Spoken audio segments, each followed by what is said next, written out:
Ang sabi nila may mga sakit na hindi nagagamot ng gamot. May mga luha na hindi kayang patuyuin ng paglipas ng panahon. May mga pangungulilang hindi tinatalo ng kahit ilang dasal kasi hindi mo naman gustong mawala yung taong yon. Gusto mo lang siyang makasamang muli. Kung nakikinig ka at isa ka na rin sa nawala ng taong minamahal, ipapaalala ko lang na hindi ka nag-iisa.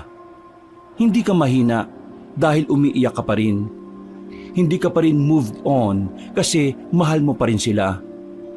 Hindi ka dapat mahiya sa lungkot na dala mo araw-araw dahil ang bigat na yan ay patunay kung gaano ka magmahal. Pero sana, sa gitna ng sakit, huwag mong kalimutang may mga buhay pa rin naghihintay sa'yo. May mga tao pa rin nangangailangan ng tapang mo. At may Diyos na hindi ka iniwan kahit pakiramdam mo mag-isa ka. Ang sakit ng pagkawala, hindi mawawala. Pero araw-araw pwede kang bumangon. Hindi dahil nakalimot ka, kundi dahil pinipili mong mabuhay sa alaala nila. Dahil minsan, ang pinakamalalim na pagmamahal ay yung nagpapatuloy kahit wala na sila. Ako nga pala si Joselito. Hindi man maganda ang naging buhay ko, pero pinili kong patuloy na lumaban at magpatuloy. Kabanong, mga kabangers at mga kayanggaw, ito ang aking kwento.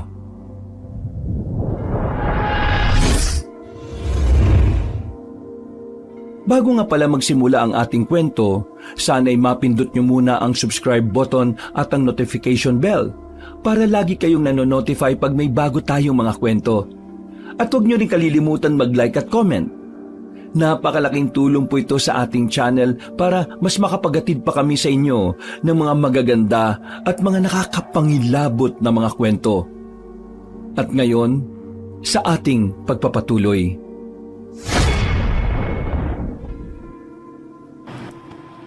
Oh, mukhang maaga kang gagawa ng sorbetes ngayon ah. Baka pwedeng mag-almusal muna tayo bago ka maghalo dyan. Sige na, mauna ka na mag-almusal. Kailangan ko itong madaliin dahil dadaling ko pa ito kina Doña Enriqueta. May order na naman pala siya sa'yo? Halos buwan-buwan yata. May ginaganap na okasyon sa mansyon niya. Hindi na nakapagtataka yun, no?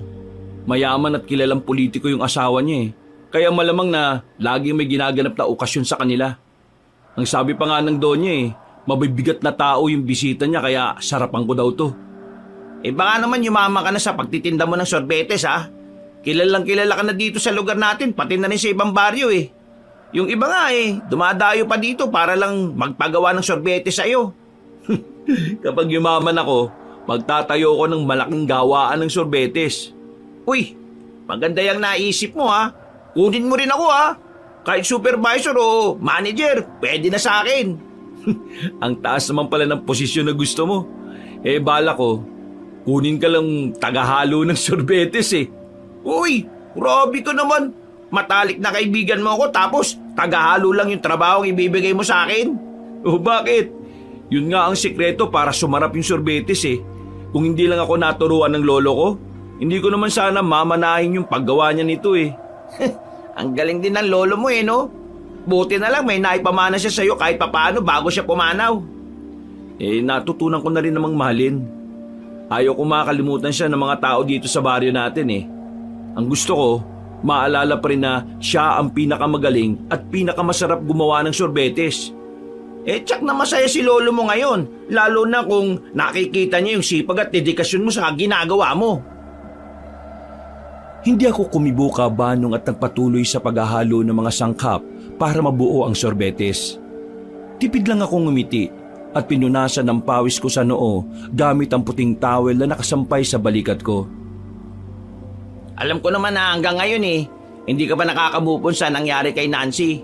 Alam ko rin na kaya ka nagpapakapunong abala sa paggawa at pagbebenta ng sorbetes para kahit papano makakalimutan mo yung sakit at hindi mo siya maalala. Sabi ko naman sa iyo ayos lang na huminto. Huminga ka saglit at umiyak kung kinakailangan. Tapos, laban na lang ulit sa hamon ng buhay. Habang nabubuhay ako, hindi na yata mawawaglit sa isip ko kung paano nawala si Nancy. Hanggang ngayon ba? Sinisisi mo pa rin ang sarili mo kung bakit nawala ang lolo mo at si Nancy? Alam mo naman ang sagot ko dyan. Nagpakawala ng buntong hininga si Oscar para marahang lumapit sa akin. Tinapik-tapik niya ako sa balikat. Alam mo pre, sa paglipas ng panahon, makakalimutan mo rin ang nangyari. Sa ngayon, sariwa pa talaga ang lahat. Kaya ipagdarasal ko na sana makakamit mo yung kapayapaan sa puso mo. Itigil mo na yung pagsisi sa sarili mo dahil hindi mo kagustuhan ng nangyari sa kanila, no? Pero hindi ko sila nagawang ipagtanggol Kung inuna ko lang sana sila. Ay nako, tigil na. Magtitimpla na ako ng kape natin. Baka ibis na matamis ang kape kahit may asukal baka lalo lang pumait. Nang matapos ako sa ginagawa kong sorbetes kabanong, ay nilagyan ko na yon ng yelo at asin sa ilalim para mabuo at lumamig na. Tanghali nang pumunta ako sa bahay ni Doña Enriqueta para dalhin ang order niya. Pinapasok ako ng katulong sa kusina. Inilapag ko sa mesa ang 2 flavor na order sa akin. Habang abala ako sa ginagawa, ay biglang may isang babaeng dumaan. Nung unay, hindi ako nag-abalang tapunan yun ng tingin. Nakikita ko lang ito sa gilid ng mga mata ko na gumagalaw sa kusina.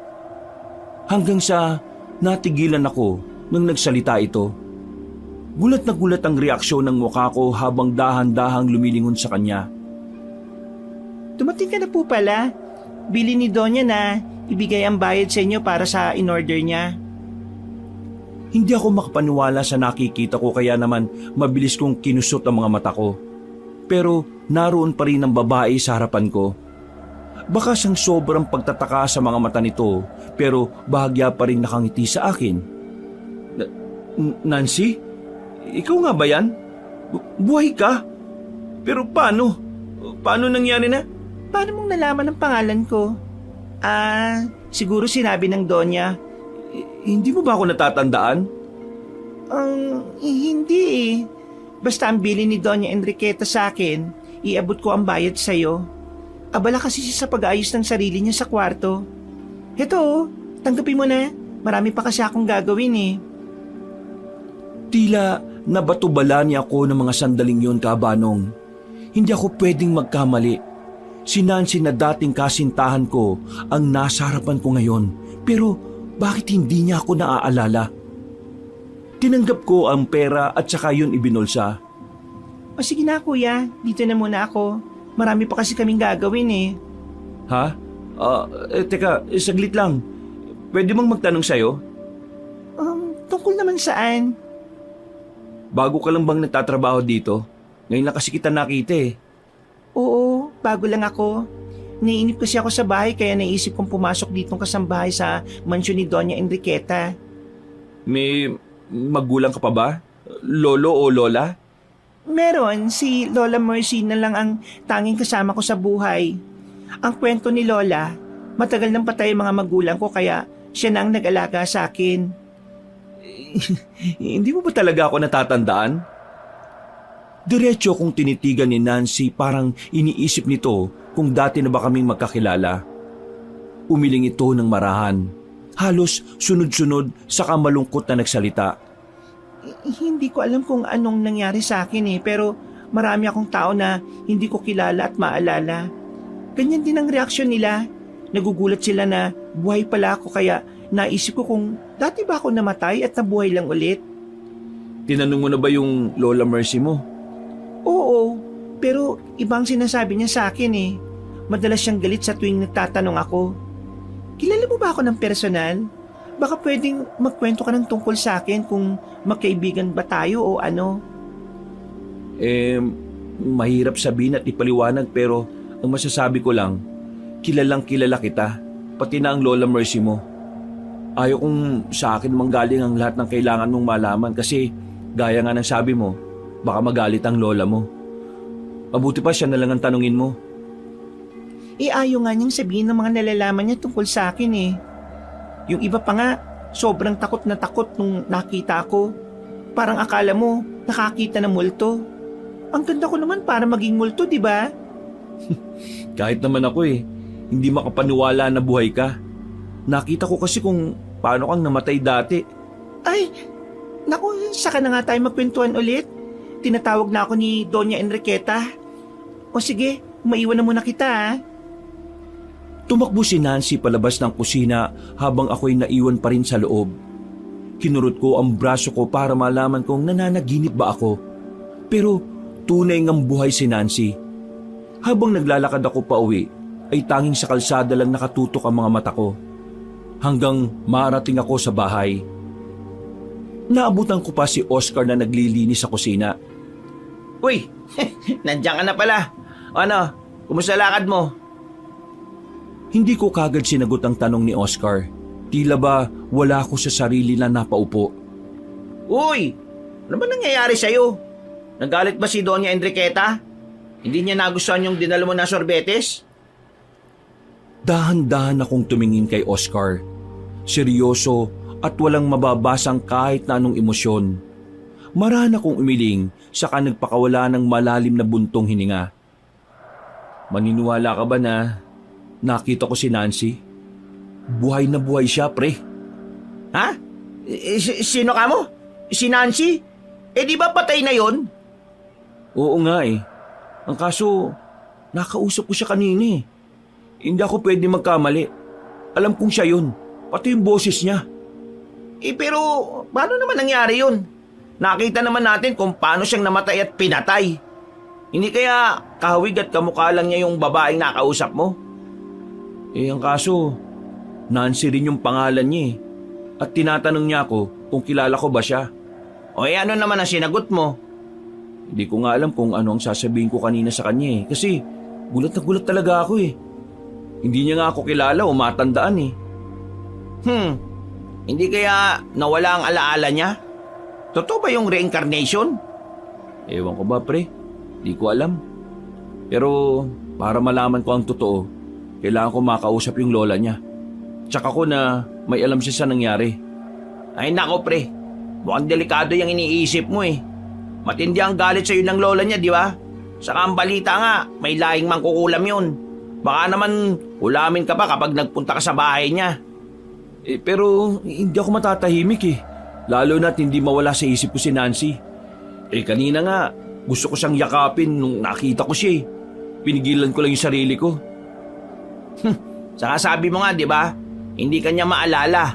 Ang hirap ng sitwasyon mo ngayon. Magtatatlong taon na simula nang mamatay siya. Mukhang maayos naman siya eh. Eh kung ano man ang pinaplano mo, ipinapaalala ko lang sa'yo na dapat handa ka masaktan ulit ha. Nakita ko kung paano kang naghinagpis nang mawala si Nancy. At sana ngayon eh, maging handa ka sa kung anong pwedeng mangyari. Lalo na yung dibdib mo. Pati bayad mo ng husto yan. Eh, naguguluhan talaga nga ako pre.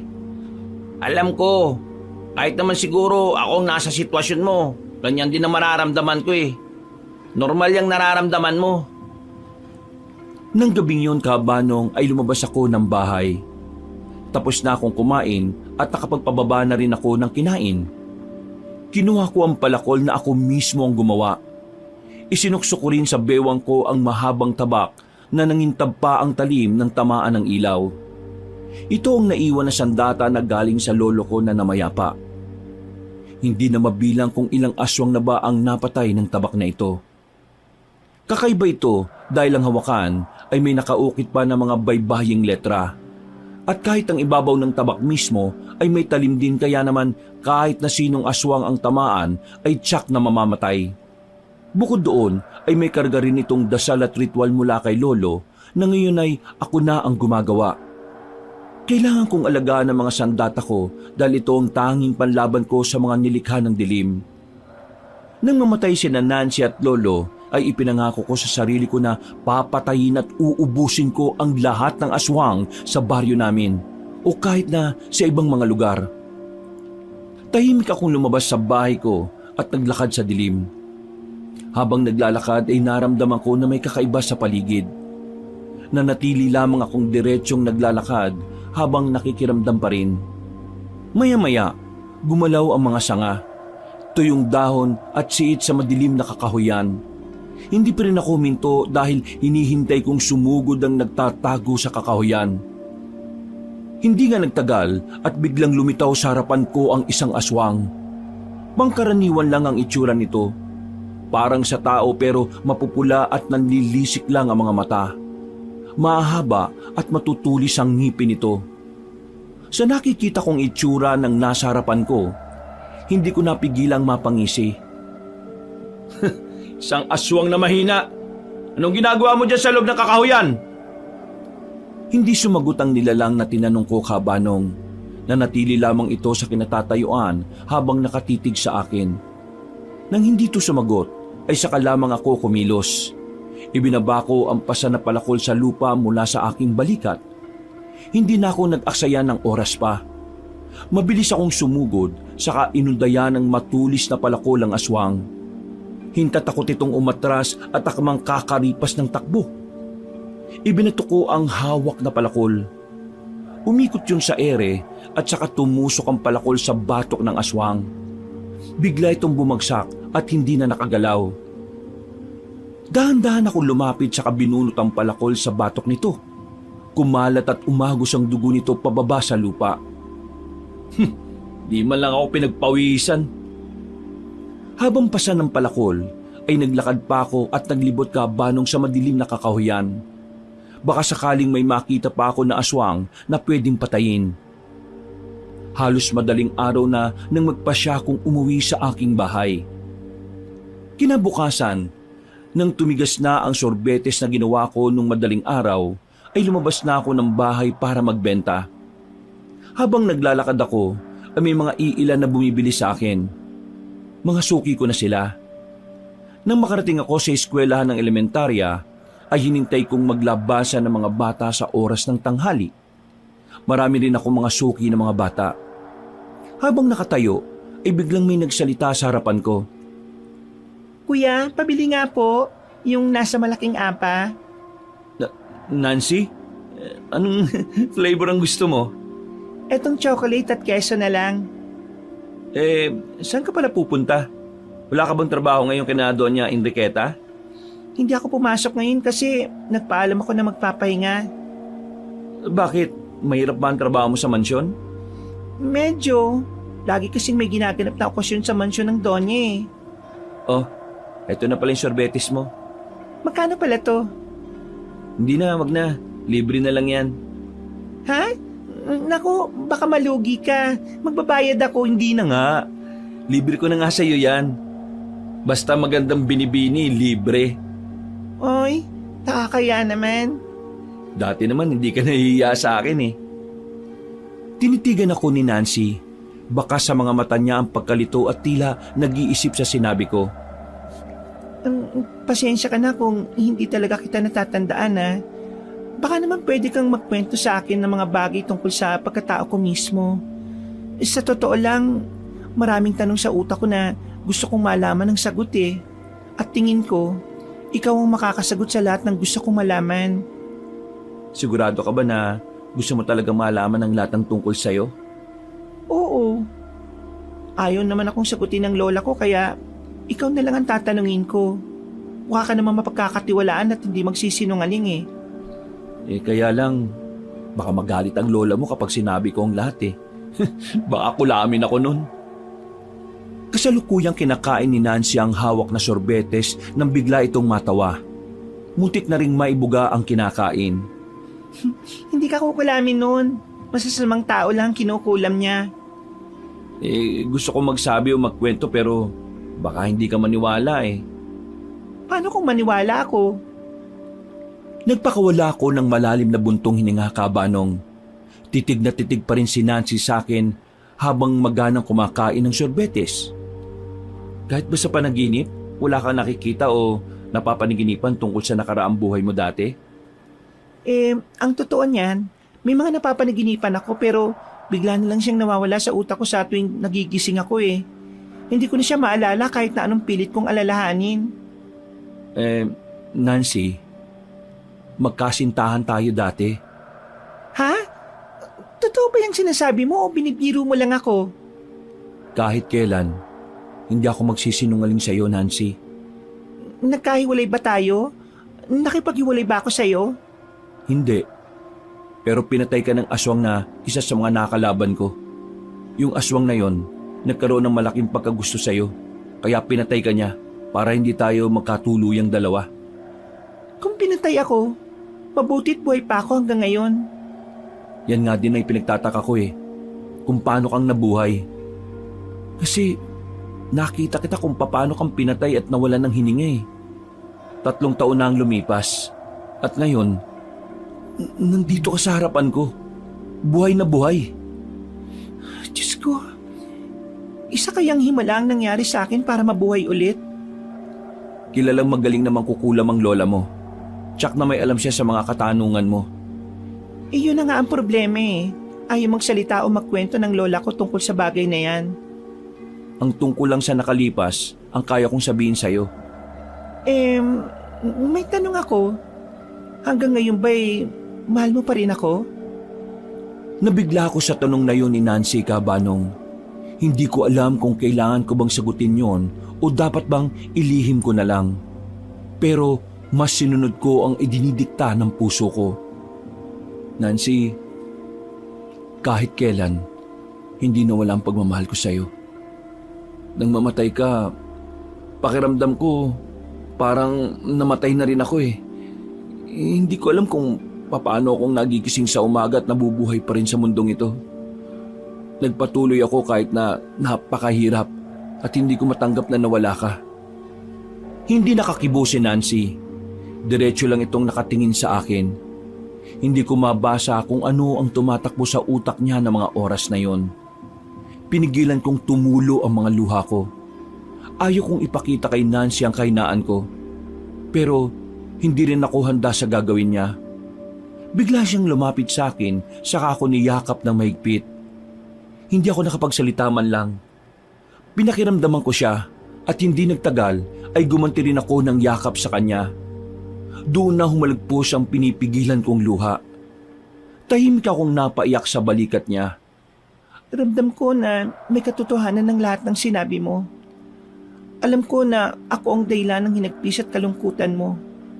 Hayaan mo akong bumawi sa'yo. Hayaan mong kilalanin kita ulit kahit na hindi na kita maalala. Kung alam mo lang kung anong nararamdaman ko nung nakita kita ulit. Umasa ako na maalala mo ko at isang araw pupuntahan mo ako sa bahay ko para sabihin na, Usilito, mahal ko, naalala na kita. Simula nang mawala ka, puro galit at kalungkutan na lang ang nararamdaman ko sa puso ko eh. Shh! Sige na, tama na. Naniniwala ako na darating ang takdang araw o panahon na babalik ang lahat ng alaala ko. Gusto pa sana naming mag-usap ni Nancy pero naglabasa na ang mga estudyante. Pumila na ang mga suki ko at naging abala na ako sa pagbebenta ng sorbetes sa mga bata. Saglit pang nanatili si Nancy. Masaya at nakangititong nakamasid sa mga bata habang baka sa mukha nila ang saya sa tuwing hahawakan ng sorbetes na inaabot ko. Maya-maya'y nagpaalam na ito na uuwi na at baka hinahanap na siya ng lola nito. Nung tumalikod si Nancy, ay tinukso pa ako ng mga bata na iniwan na raw ako ng kasintahan ko. Napapangiti at napapailing na lang ako sa kapilyuhan ng mga bata. Hapon na nang nakaubos ako ng tinitindang sorbetes. Pauwi na ako sa bahay ko nang makasalubong ko si Oscar. Uy, mabuti naman at naabutan kita. Maaga ako nakaubos ngayon eh.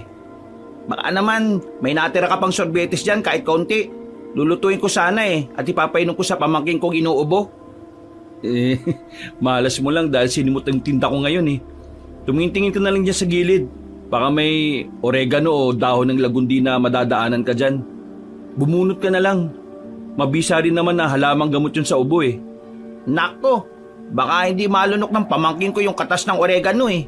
Sobrang pait pa naman nun. Kailangan niyang tisin yung lasa para gumaling siya.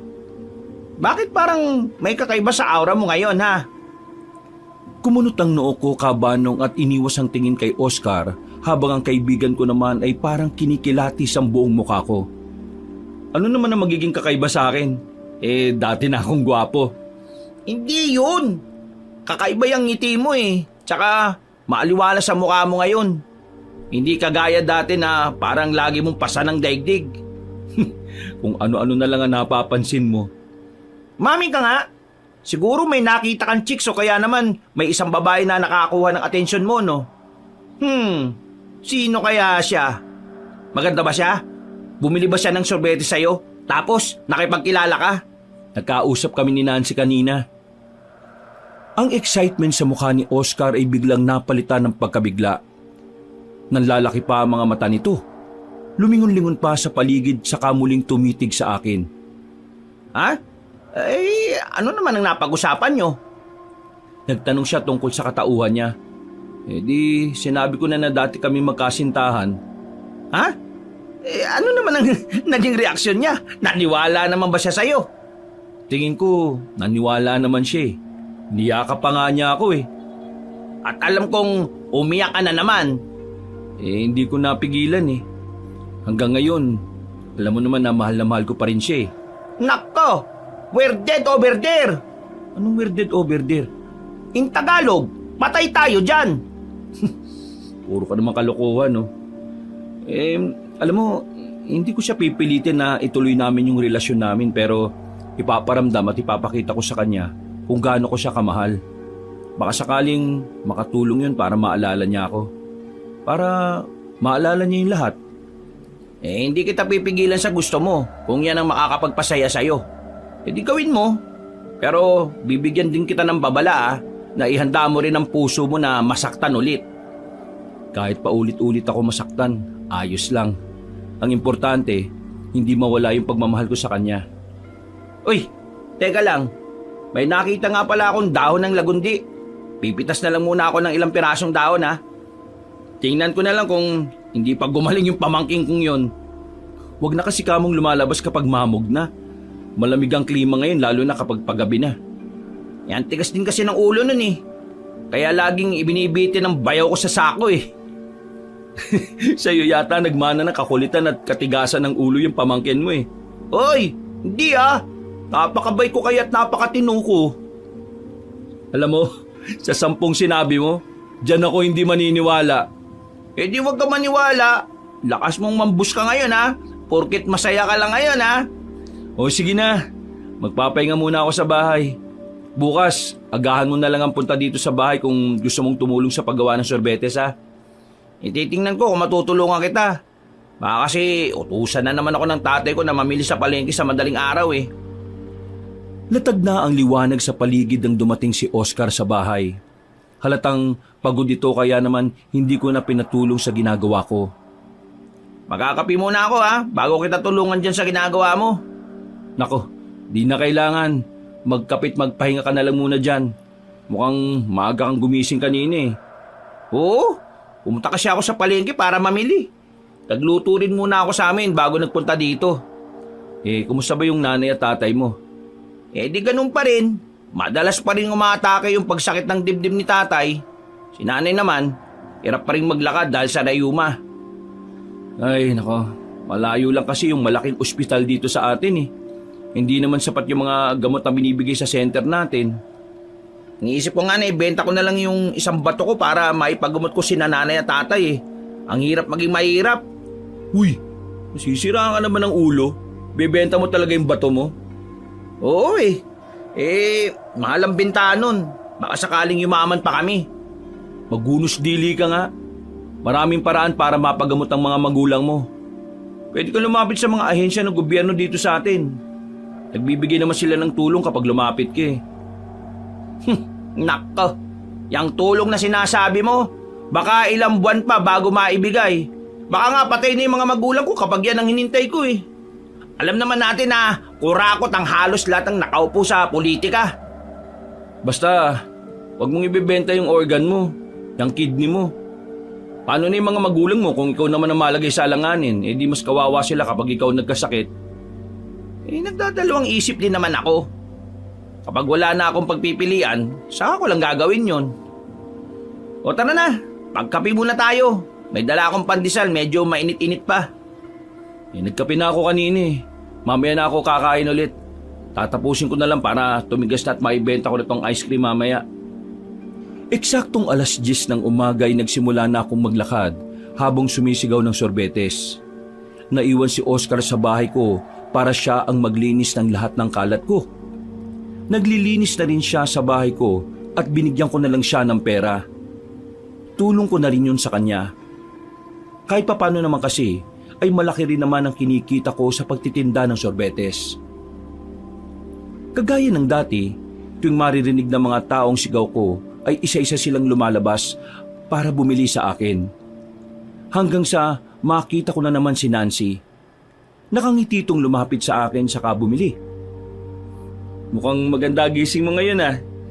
Nakita kasi kita eh. Kailan ka pa natuto mambola ha, Aber? Hindi ako nambobola, no? Totoo yung sinasabi ko. Oh, eto. Magpalamig ka muna. Doon ka ulit pupunta sa eskwelahan? Oo, doon naman ako madalas eh. Pwede ba akong sumama? Eh, ayos lang naman sa akin. Basta ba, hindi nakakaabala sa iyo eh. Nakakainip kasi sa bahay eh, kaya naisipan kong lumabas. Eh, yung lola mo pala.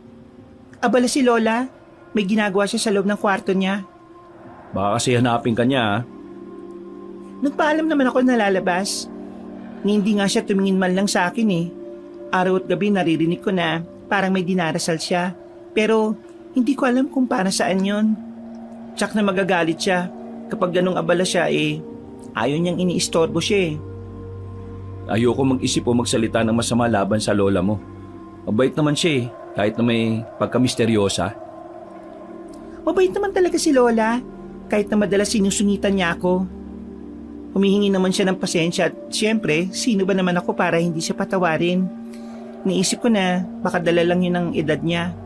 Matanda na kasi kaya siguro madalas bugnutin siya pero kahit na ganon, mahal na mahal ko pa rin ang lola ko. Eh tama lang naman na mahalin mo ang lola mo. Ako kasi, nag-iisa na lang sa buhay eh. Ha? Wala ka ng mga magulang? Ang lolo't lola mo, wala na rin sila? Wala na sila eh. Ang lolo ko, kasabay mo siyang namatay nun.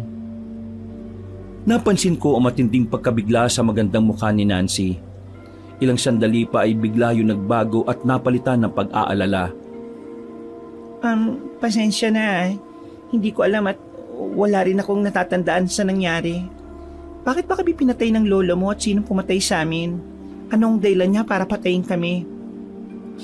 Ayoko nang sabihin at ikwento. Baka isipin mo pa. Mas maganda na siguro ganyan na lang. Yung wala ka natatandaan sa lahat ng nangyari para ligtas ka.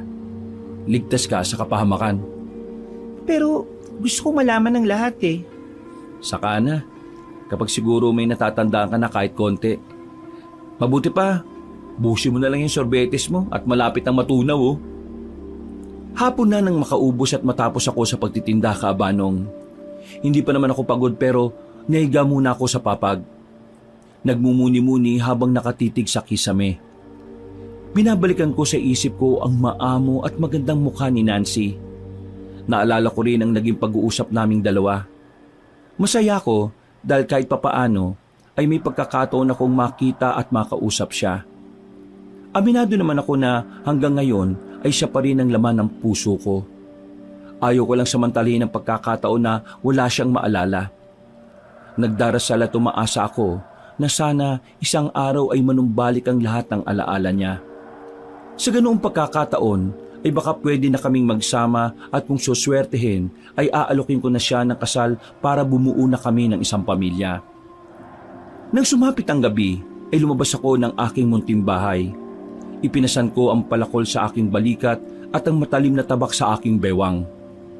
Ilang gabi na akong hindi lumalabas kaya naisip kong maghunting ng mga aswang. Sa paglalakad ko ay nakaramdam ako ng kakaibang enerhiya sa paligid. Nagpatuloy ako sa paglalakad at nakikiramdam hanggang sa makita ko ang isang aswang na nasa madilim na kakahuyan. Nakaluhod ito at tila may kinakain base na rin sa lakas ng pagpilas nito sa laman gamit ang mga ngipin. Tumayo ako di kalayuan sa nakikita ko at pinagmasdan ng aswang. Siguro ay naramdaman ito na may ibang presensya sa paligid kaya natigilan ito sa ginagawa. Hawak pa rin ang laman ng tao ay dahan-dahan itong lumingon sa akin. Nagkasalubong ang titig namin. Lumayo ito at pinahid ang nagkalat na dugo sa bibig nito. Oh, bakit na tumigil sa kinakain mo? Mukhang masarap yung hapunan mo ah. Hindi sumagot ang aswang. Nanlisik ang mga mata nito at biglang sumugod papalapit sa akin. Mabilis naman akong nakailag sa pag-atake niya. Ibinaba ko ang palakol at iwinasiwas sa aswang na patuloy pa rin sa pag-atake sa akin. Mukhang hindi pa siya nasiyahan sa kinain niya. At ako pa yata ang balak gawing hapunan. Sa paglapit ng aswang ay sinalubong ko siya ng hawak kong palakol. Tumama ang tulis noon sa noo ng aswang. Dilat itong bumagsak sa lupa. Inapakan ko ang palakol at binunot ito mula sa pagkakabaon sa noo nito. Iniwan ko siya at naglakad ako sa masukal na kakahuyan pero wala na akong nakita pang mga anak ng dilim. Pakiramdam ko ay nagtago sila dahil nasaksihan nila ang ginawa ko sa isang kauri nila. Kinabukasan, maaga kong lumabas ng bahay para magbenta ng sorbetes. Habang naglalakad ako at kinakalog ang bell na maliit sa kamay ko, ay nakasalubong ko si Lola Mercy, ang lola ni Nancy. Nagkasalubong ang mga mata namin. Ni isa ay walang gustong bumitaw ng titig. Lola Mercy, pwede ko po ba kayong makausap? Ano ang pag-uusapan natin at tungkol naman saan? Tungkol po sa apo niyong si Nancy. Napansin kong nagiba ang ekspresyon ng mukha nito at pailalim na tumingin sa akin. Nananahimik na nga po ko. Pakiusap ko sa iyo, huwag mo na siyang gambalain pa. Meron lang po naman akong gustong malaman. Ang tungkol ba sa muli niyang pagkabuhay? Opo. Paano pong nangyari na nabuhay siya ulit? Hindi mo na kailangang malaman ang tungkol dyan. Ang masasabi ko na lang ay mas mabuti na huwag kang magsabi o magkwento sa kanya ng tungkol sa nakaraan niya. Mas maganda na wala siyang maalala at malaman para hindi siya mabagabag. Maayos na ang buhay niya ngayon. Inilalayo ko lang siya sa panganib at kapahamakan. Pero karapatan ko ring malaman kung anong ginawa mo sa kanya para mabuhay siya ulit. May karapatan din si Nancy na malaman ang lahat sa naging buhay niya dati. Kung talagang mahal mo ang apo ka, susunod ka sa bilin at makiusap ka. Alam ko po na pinoprotektahan niyo lang si Nancy. Pero nakikiusap po ako. Kahit ngayon lang na ipaliwanag niyo po sa akin kung anong ginawa niyo para mabuhay siya ulit. Binuran niyo ba yung mga alaala niya kaya wala siyang matandaan? Lahat kaya kong gawin para sa pinakamamahal kong apo. Siya na lang ang meron ako. Kaya hindi ako papayag na mawala siya sa akin. Sige na, maiwan na kita at kailangan ko nang umuwi. Lola Mercy! Wala na akong nagawa ng lumakad palayo ang matanda. Gusto ko pa sana siyang kulitin pero mukhang wala akong mapapala sa kanya. Pakiramdam ko, may tinatago siyang sikreto. Kahit ano pa yon, aalamin ko yon. Pagdating ko sa eskwelahan ay eksaktong labasan na ng mga bata. Nakailera na ang mga suki ko sa harap at naging abala na ako sa pagbebenta ng sorbetes sa kanila. Maya-maya pa ay may isang bata na lumapit. Sa tabi nito ay si Nancy. Tipid akong ngumiti sa kanilang dalawa. Alaga ko nga pala, apo ni Doña Enriqueta. Hello. Mukhang pauwi na kayo ah. Oo, ayaw nang pumasok kaya uuwi na kami. Hindi ko naman mapagsabihan dahil panay ang iyak kanina.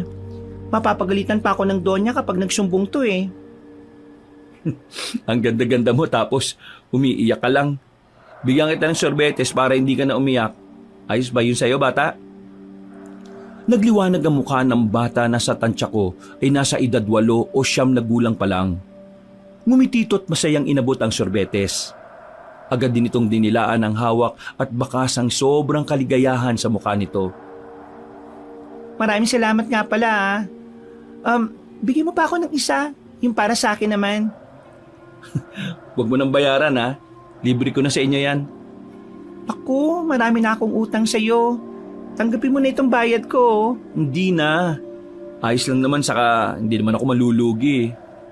Kung ayaw mong tanggapin, ayos lang. Maraming salamat nga pala ulit ha.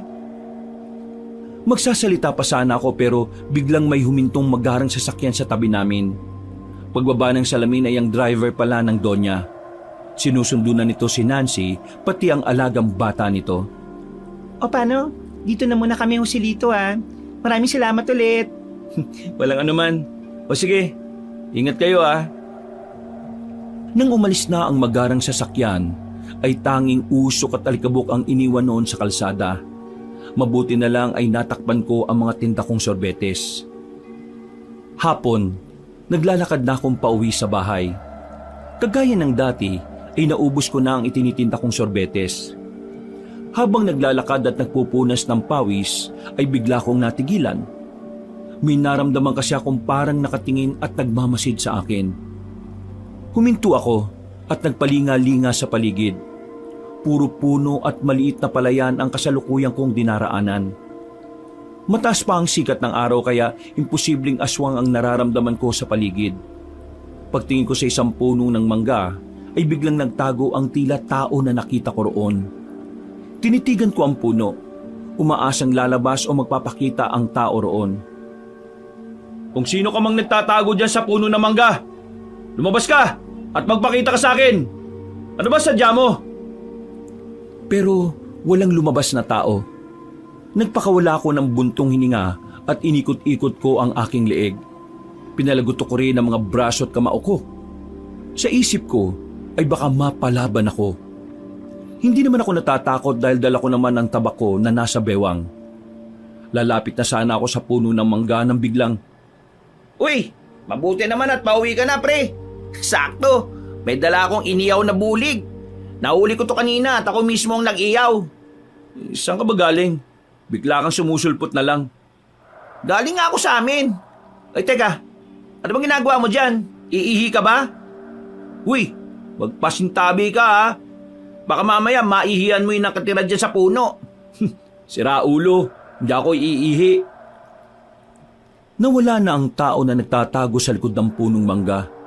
Ni hindi ko man lang nakita kung sino yon. Tara na!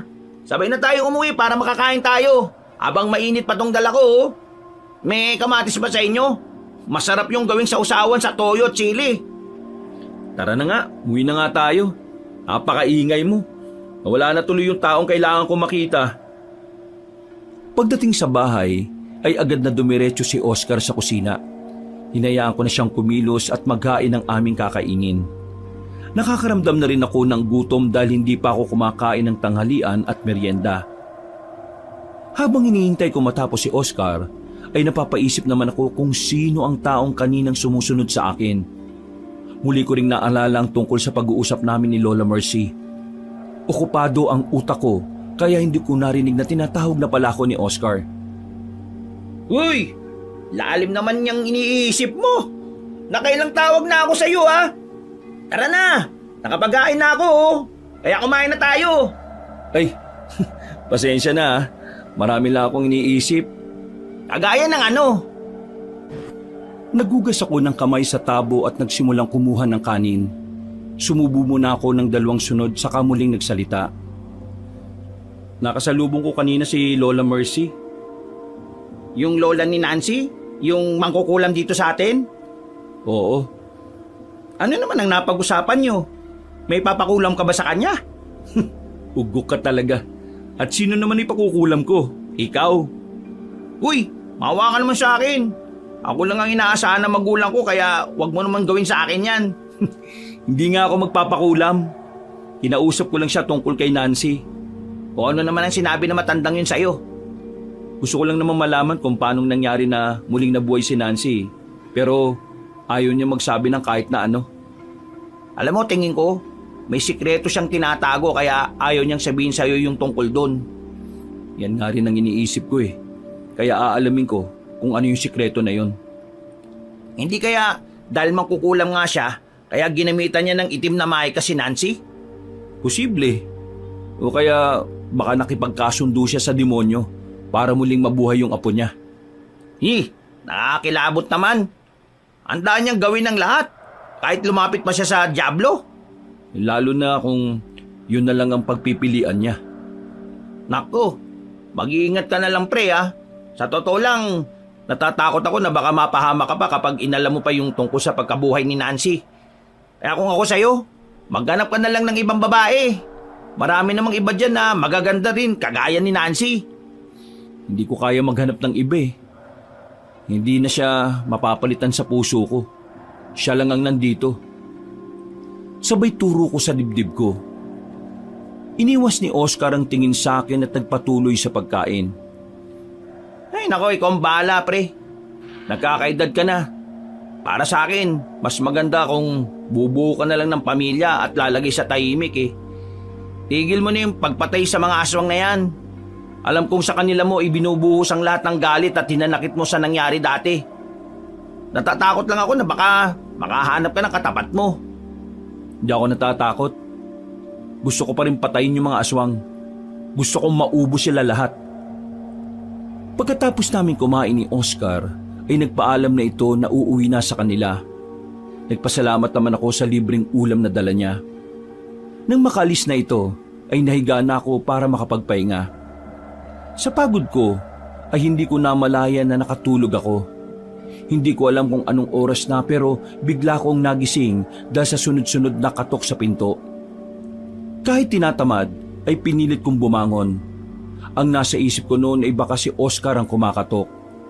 Minsan kasi ay nakikitulog siya dito sa bahay ko. Ay nako, kung kailan naman 10 oras na ng gabi, saka ka naman... ha? Naputo lang sasabihin ko nang mapagbuksan ko si Nancy. Biglang nawala ang antok ko at para akong binuhusan ng yelo. Nancy? Ikaw pala yan. Ano ang... Pwede bang makituloy muna? Napansin ko ang panaylingon ni Nancy sa paligid. Iba rin ang itsura nito kaya naman nilakihan ko ang pagkakabukas ng pinto. Mabilis siyang pumasok at tila natatarantang naupo sa sofa na gawa sa kawayan. Pasensya ka na Joselito kung nagambala kita ngayong gabi. Wala namang problema sa akin. Bukas na bukas ang bahay ko para sa'yo. Teka, kumain ka na ba ng hapunan? Tubig, baka gusto mo nang maiinom. Sige, pengi ako. Tumayo ako at nagpunta sa kusina. Habang kumukuha ko ng tubig, ay tiningnan ko si Nancy. Bakas pa rin ang pagkabahala sa kilos nito. Hindi mapalagay sa kinauupuan at panay ang tingin sa bintana at pinto. Oh, uminom ka muna. Nilagok ni Nancy ang tubig at saka inilapag sa maliit na mesa na nasa harapan namin. Ano ba nangyari? Bakit sumugod ka dito ng 10 oras ng gabi? Si Lola kasi. O bakit? May nangyari ba sa lola mo? Narinig ko siya na may ginagawa sa isang kwarto namin sa bahay. Alam ko naman na may ritual siyang ginagawa dahil dati ko nang naririnig pero kanina... Tahimik lang ako na nakikinig kay Nancy. Hinihintay ko kung ano ang sasabihin niya. Iniisip ko na baka may natuklasan siya sa ginagawa ng lola niya. Kanina sumilip ako sa pinto ng kwarto. Nakita ko na nakaharap siya sa isang bungo na nasa altar. Tapos may hawak siyang manika at dinadasalan niya yon. Huwag ka magagalit Nancy Dito sa baryo namin, alam dito na isang mangkukulam ang lola mo. Wala namang nagpapatunay pero base sa nakita mo, parang totoo nga talaga yung mga chismis. Natatakot kasi ako. Kasi yung manika na hawak niya, may nakadikit na litrato ko mismo. Naramdaman yata ni Lola na nakasilip ako kaya tumigil siya at lumingon sa pinto. Nakaalis naman ako kagad pero hindi ko alam kung nakita niya ako. Sa takot ko, lumabas ako at pumunta dito sa bahay mo.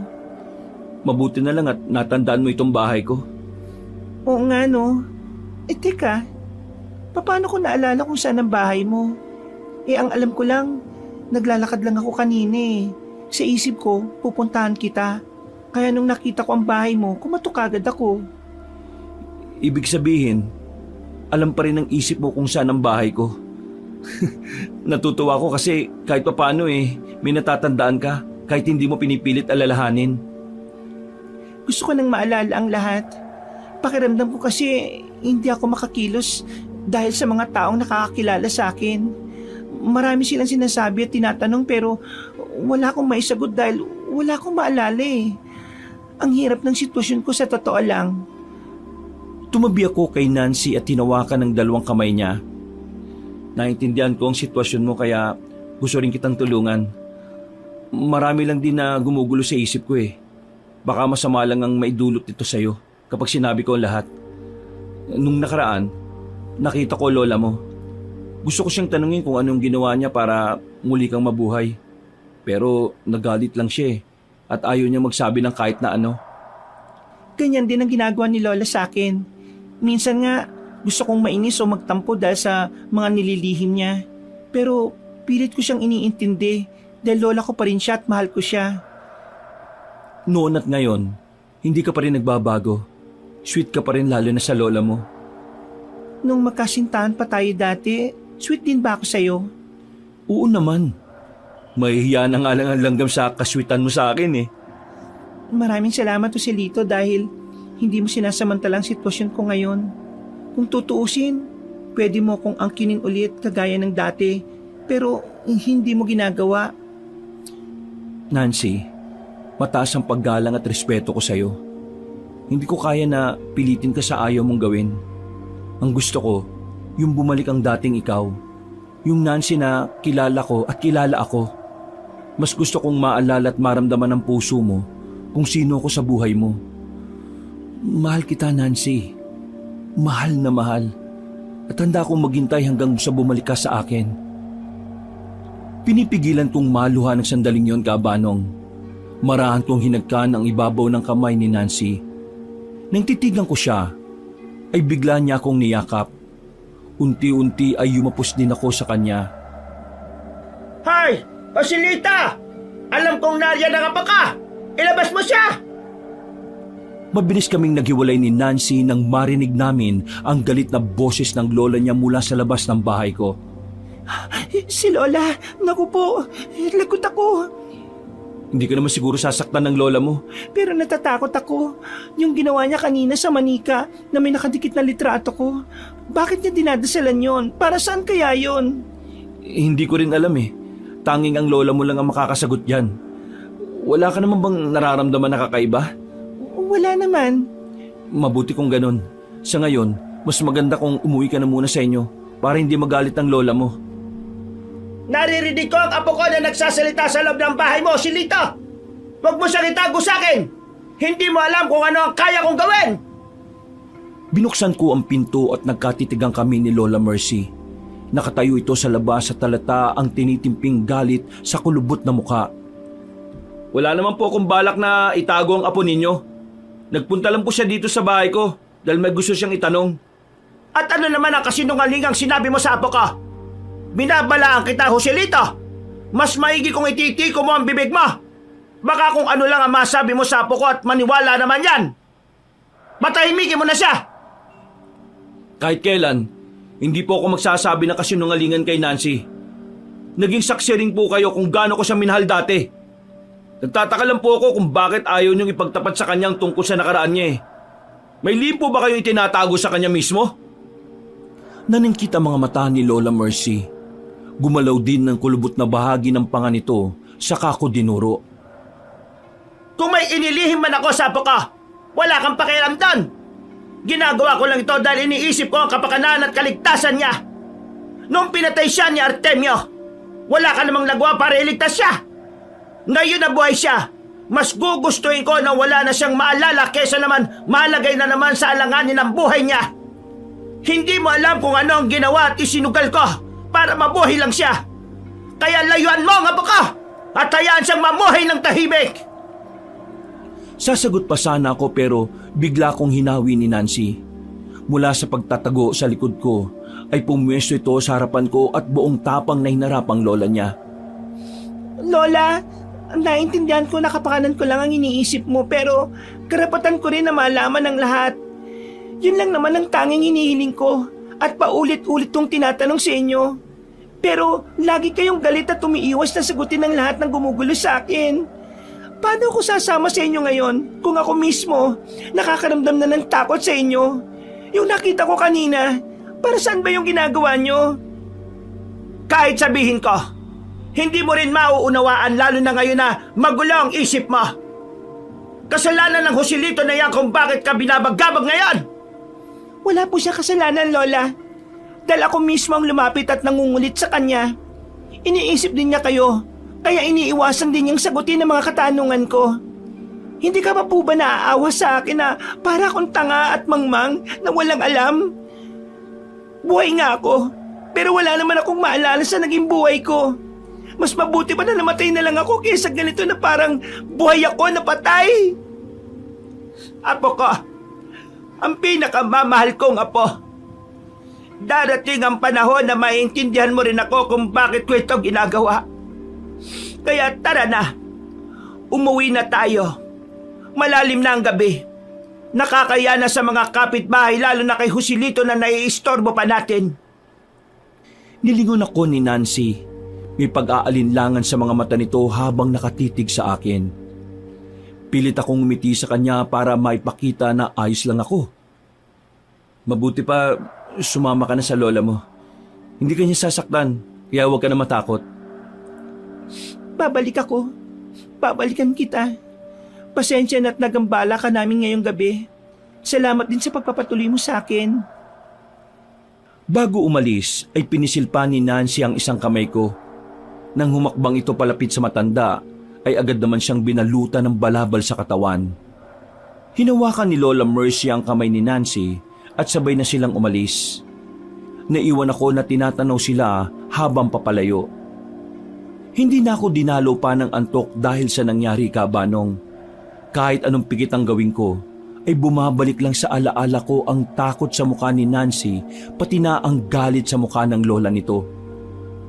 Madaling araw ay nagsimula na akong gumawa ng sorbetes. Hindi ko napansin ang oras. Umaga na at tagaktak ang pawis ko sa mukha at katawan.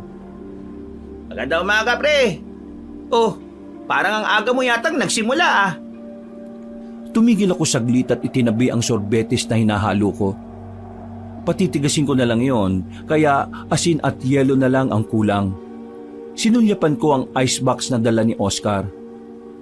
Hindi na kasi ako nakatulog kaya maaga akong nakagawa ng sorbetes ngayon. Ayos na ba tong yelo na dala mo? Ilalagay ko na sana para tumigas na yung sorbetes. Oo, ayos na yan. Sa iba na ako bumili. Mas maganda ang yelo nila dun. Hindi madaling matunaw. Hindi gaya dun sa dati natin binibilhan. Saan ka ba bumili niyan? Baka pwede mo akong samahan para hindi ka na naaabala pa. Ako na lang ang bibili ng yelo sa susunod. O sige, sa susunod sasama kita para malaman mo kung saan. Ay teka, magtitimpla muna ako ng kape. Sasabay ba kita? Oo sige, sabay mo na ako.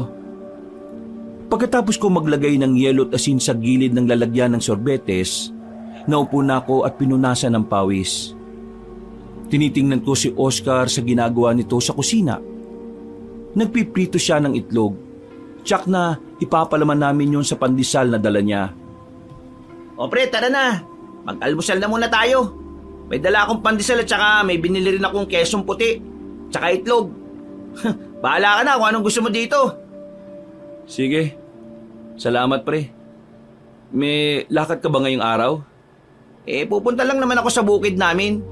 Titingnan ko kung yung mga tanim kong gulay dun baka may harvest na ako. Para maibenta ko naman. Bakit mo pala naitanong? Wala naman. Kapag may na-harvest ka sa mga gulay, bentahan at dalan mo ko ah. Oo naman. Ang dami na nga nagtatanong sa akin kung may harvest na ba daw akong gulay Pagkatapos natin kumain, iidlip muna ako ah. Kailangan ko matulog para sapat ang lakas ko sa maghapong pagtitinda. Bakit ka nga pala hindi nakatulog kagabi? Napuyat ka ba? Kakahanap ng mga aswang? Buti nga sana kung ganun pero iba ang naging dahilan kaya ako napuyat Kwento mo naman sa akin kung ano yan. Pumunta kasi si Nancy dito kagabi. Tapos nag-iskandalo rin yung lola niya sa labas. Hinahanap niya si Nancy. Tumawid ng upo si Oscar. Bigla itong napahigop ng kape at saka muling nagtanong. Bakit ka pinuntahan ni Nancy? Naalala ka na ba niya? Hindi, pero natatandaan niya kung saan yung bahay ko. Puno nga siya ng takot kagabi. Gusto ko siyang protektahan at itago pero hindi ko naman pwedeng gawin yun kasi wala akong karapatan. Kapag nakilala at naalala niya na ako, baka pwede na. Naku po, naisip ko na mangyayari talaga yan. Ang ibig sabihin, kahit nakalimot ang isip, pero hindi ang puso. Parang gusto kong kiligin Pwede nang ipalabas sa TV ang kwentong pag-ibig nyo. Uy, seryoso ako pre ha. Kung nakita mo lang kung paano nagsagutan yung maglola kagabi. Ang lakas din ng radar nung matanda, no? Alain mo yun. Alam niya kung saan pupuntahan yung apo niya. Sa bagay, mangkukulam nga pala yun. May tanong ako. Dating manggagamot ang namayapa mong lola at lolo, di ba? Bakit dinadasalan ng isang manika na may nakadikit na litrato ng tao? Tumingin sa malayo si Oscar habang napapahima sa baba. Hindi ako sigurado dyan, pre. Wala rin naman akong sapat na kaalaman tungkol sa ginagawa ng lolo't lola ko. Pero, alam ko, kapag dinadasalan ng manika, pwedeng sumpa yun sa tao. Bakit pala, pre? Ayaw mo na bang pumatay ng aswang? Mag-aaral ka na rin ba ng itim na karunungan? Yan ang hindi ko gagawin, no? Yan kasi ang nakita mismo ni Nancy kagabi na ginagawa ng lola niya. Nakita raw niya na nakadikit yung litrato niya sa manika at inuusala ng dasal o ritual. Kaya natakot at nagpunta dito sa bahay ko. Teka lang, pre. Mahintay mo ba ako? Bakit? Ano bang gagawin mo at saan ka pupunta? Ukayin ko lang saglit yung lolo't lola ko para itanong yung tinatanong mo sa akin. Sira ulo. Siyempre, biro lang yung pre. Pero, sige, seryoso na. Ang may papayo ko lang kay Nancy, mag-ingat na lang siya sa lola niya. Hindi natin alam kung gaano kapanganib yung lola niya. Hindi rin natin alam kung ano ang kakayahan niya, lalo na't isa na yung mangkukulam. Ang mga mangkukulam, hindi naman lahat masama May mabuti rin naman at pwede rin nilang pagsabayin ng kasamaan at kabutihan. Depende sa gusto nilang gawin sa kapwa nila. Kapag nakita mo ulit si Nancy, sabihin mo yan sa kanya. Babala lang naman. Pagkatapos kong marinig ang mga sinabi ni Oscar, ay nahulog ako sa malalim na pag-iisip. Nang matapos kami kumain ng almusal, ay nagpaalam ng aalis si Oscar. Ako naman ay natulog muna. Kailangan kong gumising ng 9:00 para maligo at mag-asikaso ng mga ititinda kong sorbetes. Sorbetes! Bili na kayo ng sorbetes! Iba't ibang flavor! Merong keso, ube at tsokolate. Mura-mura lang. Kapag maganda, libre na. Totoo ba na kapag maganda ang bibili, libre na? Nagulat ako nang biglang sumulpot mula sa likod ko si Nancy. Uy, kaya nga lagi kitang nililibre, di ba? He, bolero. Pabili na nga ng isa. Lahat ng flavor ilagay mo. Oh, kumusta ba? Nagkaayos na ba kayo ng lola mo? Maayos naman kami. Hindi ko na tinanong si Lola tungkol sa nakita ko kagabi. Ayaw ko muna siyang kulitin. Mabuti naman at hindi ka na niya pinagalitan pagka-uwi niyo kagabi. Tahimik lang si Lola. Iniiwasan din siguro niyang pag-usapan yung tungkol sa nangyari kagabi. Oh, eto, magpalamig ka muna. Mukhang ako ang benamano mo Kaya tanggapin mo itong bayad ko Wala munang libre ngayon. Hindi na ako nakatanggi. Tinanggap ko ang inabot niyang bayad. Pinagmasdan ko si Nancy habang nakatitig ako sa kanya ay naramdaman ko na may mga matang nakamasid sa amin. Mabigat at mainit ang titig na yon. Palima kong nagpalinga-linga sa paligid pero wala naman akong napansin na kakaiba. Sige Joselito, dito na muna ako. May kailangan kasi akong bilhin Ha? Oo sige, ingat ka Nang maglakad palayo si Nancy ay napansin ko ang isang bulto ng lalaki na sumunod dito. Sinuri ko ang kabuuan niya at napagtanto ko na baka ito ang nararamdaman ko kanina na nagmamasid sa amin. Hindi ako nag-alangan na sinundan ko sila. Sa pagsunod ko ay napansin yata ni Nancy na nasa likod lang ako. Lumingon ito sa akin at bahagya pang nagulat nang makita ko. Joselito, anong ginagawa mo dito? Sinusundan mo ba ako? May nakita lang akong kahina-hinalang tao kanina kaya sinundan kita.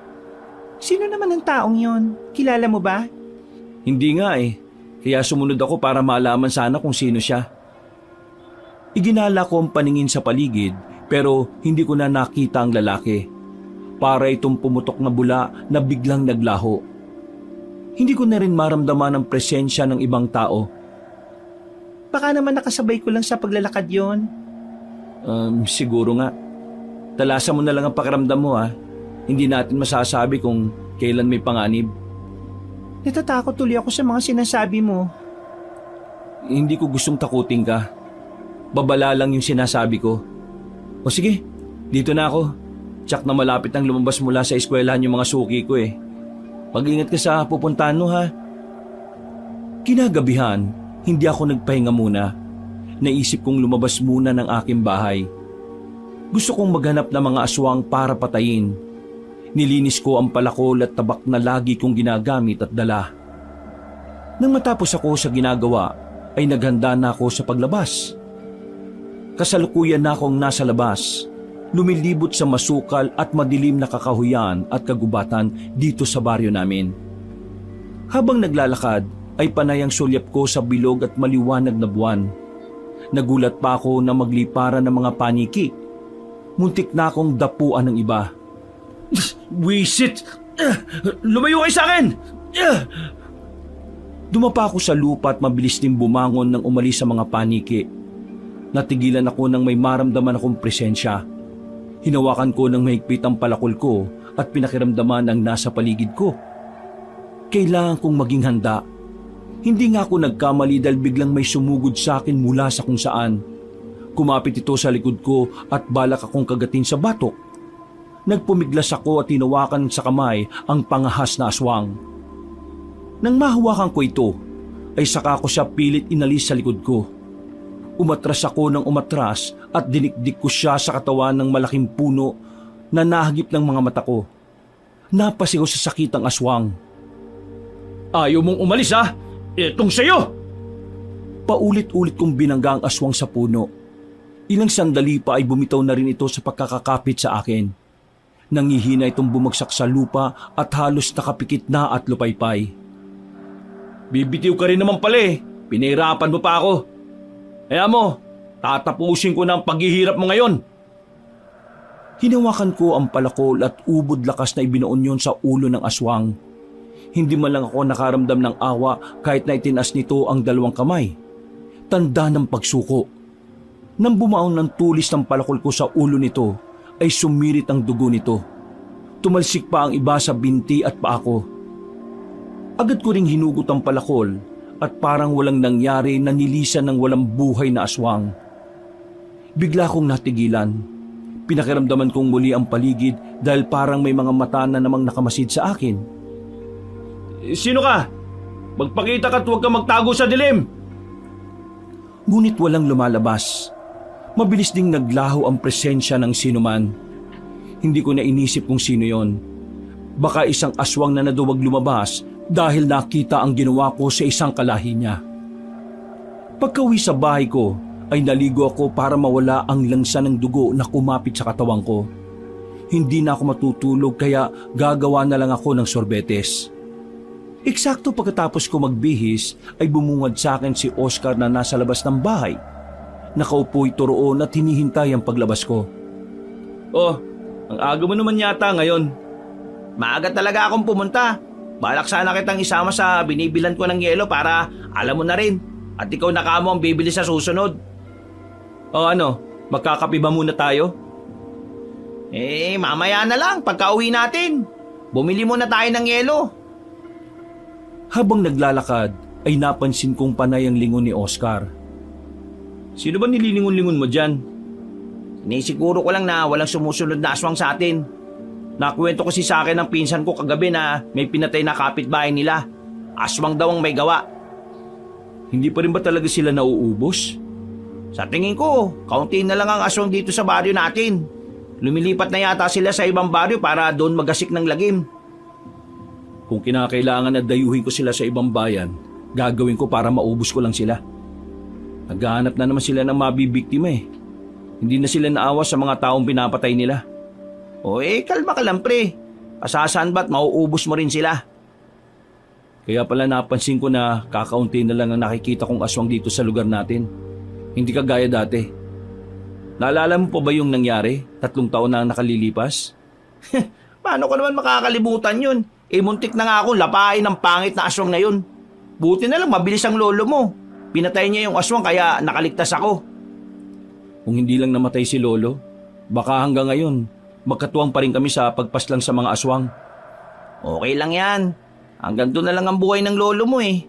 Masaklap man ang naging dahilan ng kamatayan niya pero alam kong masaya siya dahil matapang siyang nakipaglaban sa mga kampo ng dilim. Malakas lang talaga yung Artemio na yon. At saka nakaganti ka na naman, di ba? Napatay mo rin yung gago na yon. Parang hindi pa rin sapat kahit napatay ko siya. Pakiramdam ko, may kulang pa rin na hindi ko mabigyan ng pangalan. Kulang? O dahil nga nung pinatay rin si Nancy, alam ko naman na hanggang ngayon, tinatago mo pa rin ang sakit dyan sa dibdib mo eh. Kailan ka pa nag-aral magbasa ng damdamin ng tao? Usilito naman. Kaibigan kita eh. Matalik na kaibigan. Kaya alam kong nararamdaman mo kahit hindi mo sabihin sa akin. Natural lang sa lalaki na magtago ng emosyon. Para kasi sa atin, kahinaan na kapag nagsabi tayo ng nararamdaman eh. Oh, nandito na pala tayo. Saglit akong tumigil sa paglalakad.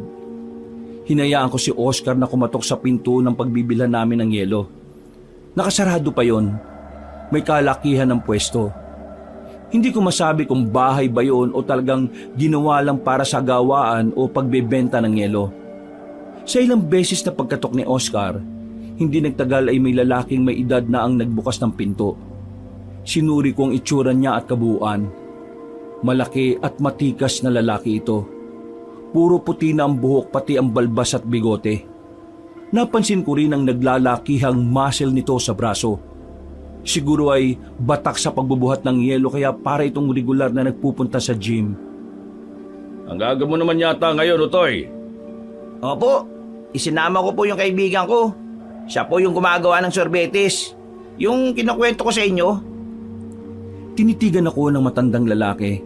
Seryoso ang mukha nito at kung normal na tao, tsak na matatakot na dito. Anong pangalan mo, Totoy? Joselito po ang pangalan ko. Parang narinig ko na dati ang pangalan mo ah.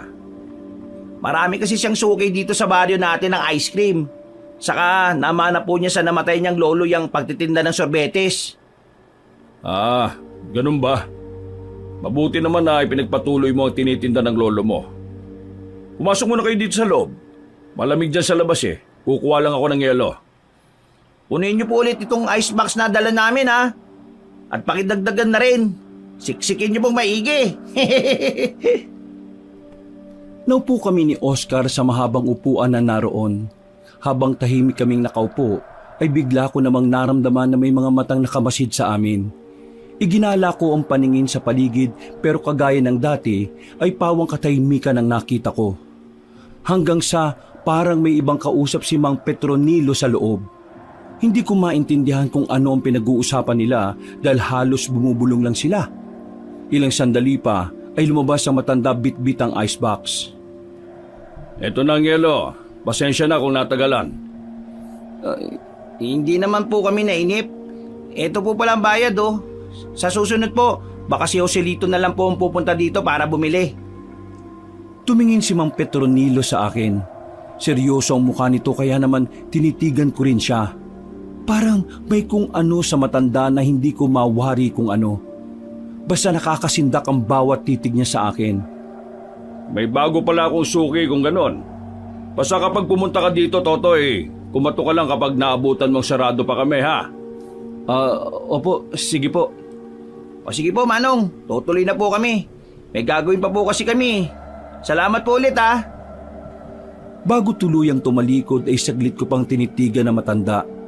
Seryoso pa rin itong nakatitig sa akin. Habang naglalakad kami, ay ramdam kong may sumusunod sa amin. Bagay na hindi napansin ni Oscar. Pagka-uwi natin, magkapit mag-almusal muna tayo. Parang masarap yung siningag na kanin at tuyo na may sausawang kamatis at toyo. Wala pa nga tayong nagagawa, pagkain na kaagad ang nasa isip mo. Huwag ka mag-alala. Ako naman na magluluto eh. Gawin mo lang ang kailangan mong gawin. Tabi! Mabilis kong tinulak palayo si Oscar. Umilag din ako at agad na hinugot ang tabak na nasa bewang ko. Agad namang nakaiwas ang pangahas na sumugod sa amin. Anak ng... Ano ba yun? Sino ba yun? Mukhang may bisita tayo. Hoy! Kung sino ka man! Hindi ka sasantuin ng tabako! Sinundan ko ng tingin ko ang anino na mabilis na nagtago sa malaking puno. Hindi ko na hinintay na lumabas pa siya. Mabilis akong pumunta sa puno para tingnan kung sino ang panghas na sumugod pero nawala bigla ang nilalang doon. Mag-iingat ka, pre! Muntik na akong matumba nang biglang tumalon sa akin ang nilalang. Nakaiwas naman ako kaya hindi niya ako nahagip ng matutulis ng kuko. Napaluhod ang isang tuhod ko sa lupa. Ganon din ang nilalang at nang magtaas ako ng tingin ay nagkasalubong ang aming mga mata. Magkaharap na kami at kitang-kita ko ang itsura niya. Mapula at nanlilisik ang mga mata nito. Mahaba ang buhok, mahaba ang kuko at nakakakilabot ang kabuuan ng itsura. Kung saan ka man nanggaling, ibabalik kita sa pinanggalingan mo! Mabilis akong tumayo at sinugod ang aswang. Hawak ang tabako ay iwinasiwas ko yon sa aswang na kalabang ko. Panay rin ang ilag nito at may kalikutan ng mga mata. Sa muling pagsugod ko ay natamaan ito sa braso. Dumuguyon at muntik nang matumba ang aswang. Nakita ko kung paano niyang tiniis ang hapdi ng sugat na dulot ng aking tabak. Mabuti na lang at medyo nakahiwas ka pa. Kung minalas ka putol sana yung braso mo. Pre, tapusin mo na yan para makauwi na tayo. Baka matunaw na tong yelo na dala natin. Napatingin ako kay Oscar.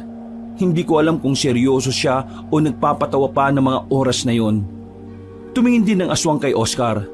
Nahulaan ko na kagad kung ano ang gagawin nito. Mabilis na lumapit ang aswang kay Oscar.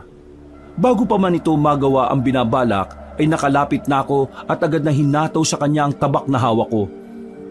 Tumama yun sa likod ng ulo niya at bigla na lamang itong bumagsak sa lupa habang sumisirit ang mapupulang dugo. Gulat na gulat naman si Oscar at halos lumawa na ang dalawang mata sa nakita kung paano nawalan ng buhay ang aswang. Agad ko namang kinuha ang tabak na nakabaon pa sa likod ng ulo ng aswang. Nang makuha ko yon, ay agad kong inilagay sa bewang ko. Wisit kang aswang ka. Nananahimik ako dito sa gilid, idadamay mo pa ako. Yan tuloy na pala mo. Hindi pa nakontento si Oscar at sinipa pa nito ang aswang. Tara na, umuwi na tayo. Baka matunaw pa yung yelo. Walang emosyon ang mukha ni Oscar na agad napatingin sa akin. Tumalikod na akong muli at naglakad. Naramdaman ko na sumunod naman siya sa akin. Ang lakas din ng loob ng aswang na yun na sugurin ka no. Sawa na yatang mabuhay Pakiramdam ko, may nag-utos sa kanya na sugurin at patayin ako. Ha? Sino naman na mag-uutos sa kanya kung sakali? Wala ka bang napapansin kay Mang Petronilo? Wala naman. Mabait naman kasi siya teka. Siya ba yung naiisip mong... Tama ka. Mukhang kilala niya ako Hindi ko alam kung anong motibo niya pero kalaunan, malalaman ko rin yon. Sigurado ka ba dyan? Baka naman nagkakamali ka lang. Hindi. Malakas ang pakiramdam ko Hindi gaya mo ng manhid. Ako? Manhid? Oy, bawiin mo yung sinabi mo ha. May pakiramdam ako, no? Binilisan pa ni Oscar ang lakad para lang mahabol ako. Pero hindi ko na siya pinansin at binilisan pa ang hakbang para makauwi na. Nang makarating kami sa bahay, ay hindi pa rin tumigil si Oscar sa mga sinasabi nito. Nginingitian ko na lang dahil kabisado ko na ang ugali niya. Para mawala ang inis nito, ay ipinagtimpla ko na lang siya ng kape. Nang mawala ang inis nito, ay nagsimula na itong magluto para sa amin ng almusal, habang ako'y abala naman sa paggawa ng sorbetes. Lumipas ang ilang araw na naging punong abala ko sa paggawa ng sorbetes. Maraming umorder kaya ilang araw rin akong hindi nakapagtinda ng sorbetes sa labas. Nang araw na yon ay nagpunta ako sa bahay ni Doña Enriqueta para dalhin ang mga sorbetes na ipinagawa niya. Kaarawan kasi ng apo niya kaya marami siyang ipinagawa dahil maraming bata ang bisita. Pagpasok ko sa loob ay agad akong sinalubong ni Nancy. Matamis itong nakangiti sa akin. Oh, kamusta? Mukhang sobrang abala ka kasi ilang araw kitang hindi nakitang nagtitinda Ayos lang naman ako. Ayun nga, sobrang abala talaga. Pero baka bukas o sa isang araw, magtinda na ulit ako. Gusto mo ba kumain? Ipaghahain kita. Maraming pagkain sa kusina. Naku, hindi na. Huwag mo na akong intindihin, no? Dinala ko lang naman talaga itong order ni Doña Enriqueta eh. Pero binili niya sa akin na kapag dumating ka, pakainin daw kita eh. Kaso nakakahiya naman. Ako pa yata ang maunang kumain ng handa. Hindi naman. Kami yata ng mga kasambayang naon ng kumain eh. Kaya tara na. Bawal ang tumatanggi sa grasya, lumalabo ang mata. Hindi na ako nakapalag ng hawakan ni Nancy ang kamay ko at hilayin ako papunta sa kusina. Napatingin na lang ako sa mga kamay namin. At kagaya ng dati, ay naroon na naman ang kakaibang pakiramdam. Hindi ko alam kung saya o kilig ba ang nararamdaman ko. Basta isa lang ang sigurado. Masaya ako sa tuwing nakikita at nakakasama ko si Nancy kahit na saglit o kaunting oras lang. Hindi talaga nawala ang pagmamahal ko sa kanya kahit na lumipas ang ilang taon. Naupo ko sa harap ng mahabang mesa sa kusina. Sa gitna ng lamesa ay naroon ang mga nakahilerang handa. Sa sobrang dami ay hindi ko alam kung ano ang una kong sasandukin. Binuksan yung lahat ni Nancy at kumuha lamang ako ng tingin ko na masarap na ulam at kainin. Mainit pa ang mga ulam at halatang bagong luto pa. Oh, sabihan mo na akong kumain. Katatapos lang namin kumain eh. Baka naman tumabat maimpacho ako sa sobrang kabusugan. Nahihiya ako na solo lang akong kumakain eh. Baka sabihin nila pa-VIP pa ako. Hindi naman. Saka mababait ang mga kasambay dito, no? Sige na, kumain ka na ng kumain. Ikukuha kita ng juice at salad. Tahimik akong kumain. Naisip ko pa nga si Oscar. Sayang at hindi ko siya naisama. Para sana natikman din niya ang masasarap na handa rito. Tsak na may inggit na naman siya kapag nagkwento ako. Nang ilapag ni Nancy sa harapan ko ang salad at juice ay naupo ito sa tabi ko. Nailang akong sumubo dahil nakatitig siya sa akin. Huwag mo naman akong titigan. Medyo naiilang ako para akong natutunaw sa titig mo eh. Ang gwapo mo kasi. Naisip ko lang kung paano kitang napaibig dati. Muntik na akong mabilaukan dahil sa sinabi ni Nancy. Hinagod naman ng dalagang likod ko at tarantang inabot ang baso ng juice. Tahan-tahan lang kasi. Nabigla kasi ako sa sinabi mo eh. Bigla ko lang naman naisip yon. Saka kung matagal na tayong magkarelasyon, bakit hindi ka man lang nag-alok ng kasal sa akin noon? Inalok kita, pero ang sabi mo noon, magsasabi ka lang kapag handa ka na. Iniisip mo pa kasi na alagaan ng lola mo noon eh. Ayaw mo siyang iwan kapag naging mag-asawa na tayo. Ganun ba? Pasensya na. Wala pa rin akong natatandaan eh. Ayos lang. Hindi mo kailangang puwersahin ng sarili mo para may matandaan ka. Hindi na ako magtataka kung bakit kita nagustuhan noon. Kasi napakabait mo eh. Kahit naman ngayon. Alam mo, pakiramdam ko, nagugustuhan pa rin kita. Hindi rin naman nawala ang pagmamahal ko sa iyo eh. Ayaw ko lang nasamantalahin na wala kang maalala kaya ayos na tayo sa ganitong sitwasyon muna. Paano kapag hindi na tuluyang bumalik ang alaala ko? Ayos lang naman sa akin. Bahala ng tadhana kung ano ang plano niya. Itunuloy ko ang pagkain ko habang si Nancy ay malalim na nag-iisip. Nang matapos ako ay agad na akong nagpaalam sa kanya. Ibinigay nito ang bayad sa akin. Mag-iingat ka sa pag-uwi ah. Magkita na lang tayo kapag hindi ka abala. Sige, salamat. Mauna na ako ah. Pagka-uwi ko sa bahay ay nahiga ako. Medyo nakakaramdam ako ng sakit ng balikat at likod kaya kailangan kong magpahinga muna. Habang nakatingin sa kawalan ay ipinatong ko ang isang braso sa noo. Muling pumasok sa isip ko si Nancy at hindi ko maiwasang alalahanin ang nangyari sa amin nung nakaraang 3 taon na ang nakalilipas. Masaya kami magkarelasyon ni Nancy. Siya ay mahilig magluto ng pagkain na almusal at merienda. Saka ibinebenta at inilalako sa baryo namin. Habang ako naman ay tumutulong sa lolo ko para gumawa at magbenta ng sorbetes. Payapa at simple lang ang buhay namin noon. Hanggang sa nakursunadahan ni Artemio si Nancy. Ang binata na may kaya noon sa baryo namin. Nagpakita ito ng interes kay Nancy. Sinabi ni Nancy sa akin na balak siyang ligawan ni Artemio pero sinabi nito na may kasintahan na siya. Nagalit si Artemio at nagpumilit pa rin na suyuin si Nancy. Pinangakuan pa nito ang dalaga ng maalwan at marangyang buhay kapalit kapag pumayag itong magpakasal. Hindi pumayag si Nancy at iniwan si Artemio pero hindi nagpatinag at tumigil ang lalaki. Hanggang sa pinilit niya si Nancy.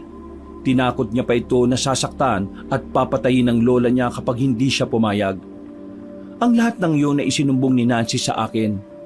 Nakaramdam ako ng galit sa panghaharas na ginagawa niya sa babaeng minamahal ko. Isang araw, sinugod ko si Artemio para pagsabihan at tigilan niya ang panggugulo sa relasyon namin ni Nancy. Pero tinawanan lang ako nito at sinabi na layuan ko si Nancy dahil hindi raw kami nababagay. Nagpantig ang dalawang tenga ko, kaya naman hindi ko napigilan ang bugso ng galit ko. Sinuntok ko siya kaabanong. Nagbugbugan kaming dalawa. Natigilan lang kami nang dumating ang lolo ko at awatin niya kami. Simula noon ay naging mainit na kami sa isa't isa ni Artemio. Sa tuwing magkakasalubong kami ay hindi naiiwasan na magkasakitan kami at magbatuhan ng masasakit na salita. Hindi ako papayag na agawin niya si Nancy sa akin. Dadaan muna siya sa ibabaw ng bangkay ko bago niya makuha ang babaeng pinakamamahal ko. Isang araw, pawisan at tinihingal na kumatok si Nancy sa bahay ko. Pagkabukas ko, ay agad siyang yumakap sa akin ng maigpit. Umiiyak siya habang nagsusumbong na binalak siyang gahasain ni Artemio. Nakatakas lang daw siya kaya tumakbo siya papunta sa akin. Sa sobrang galit ko, ay sinugod ko si Artemio.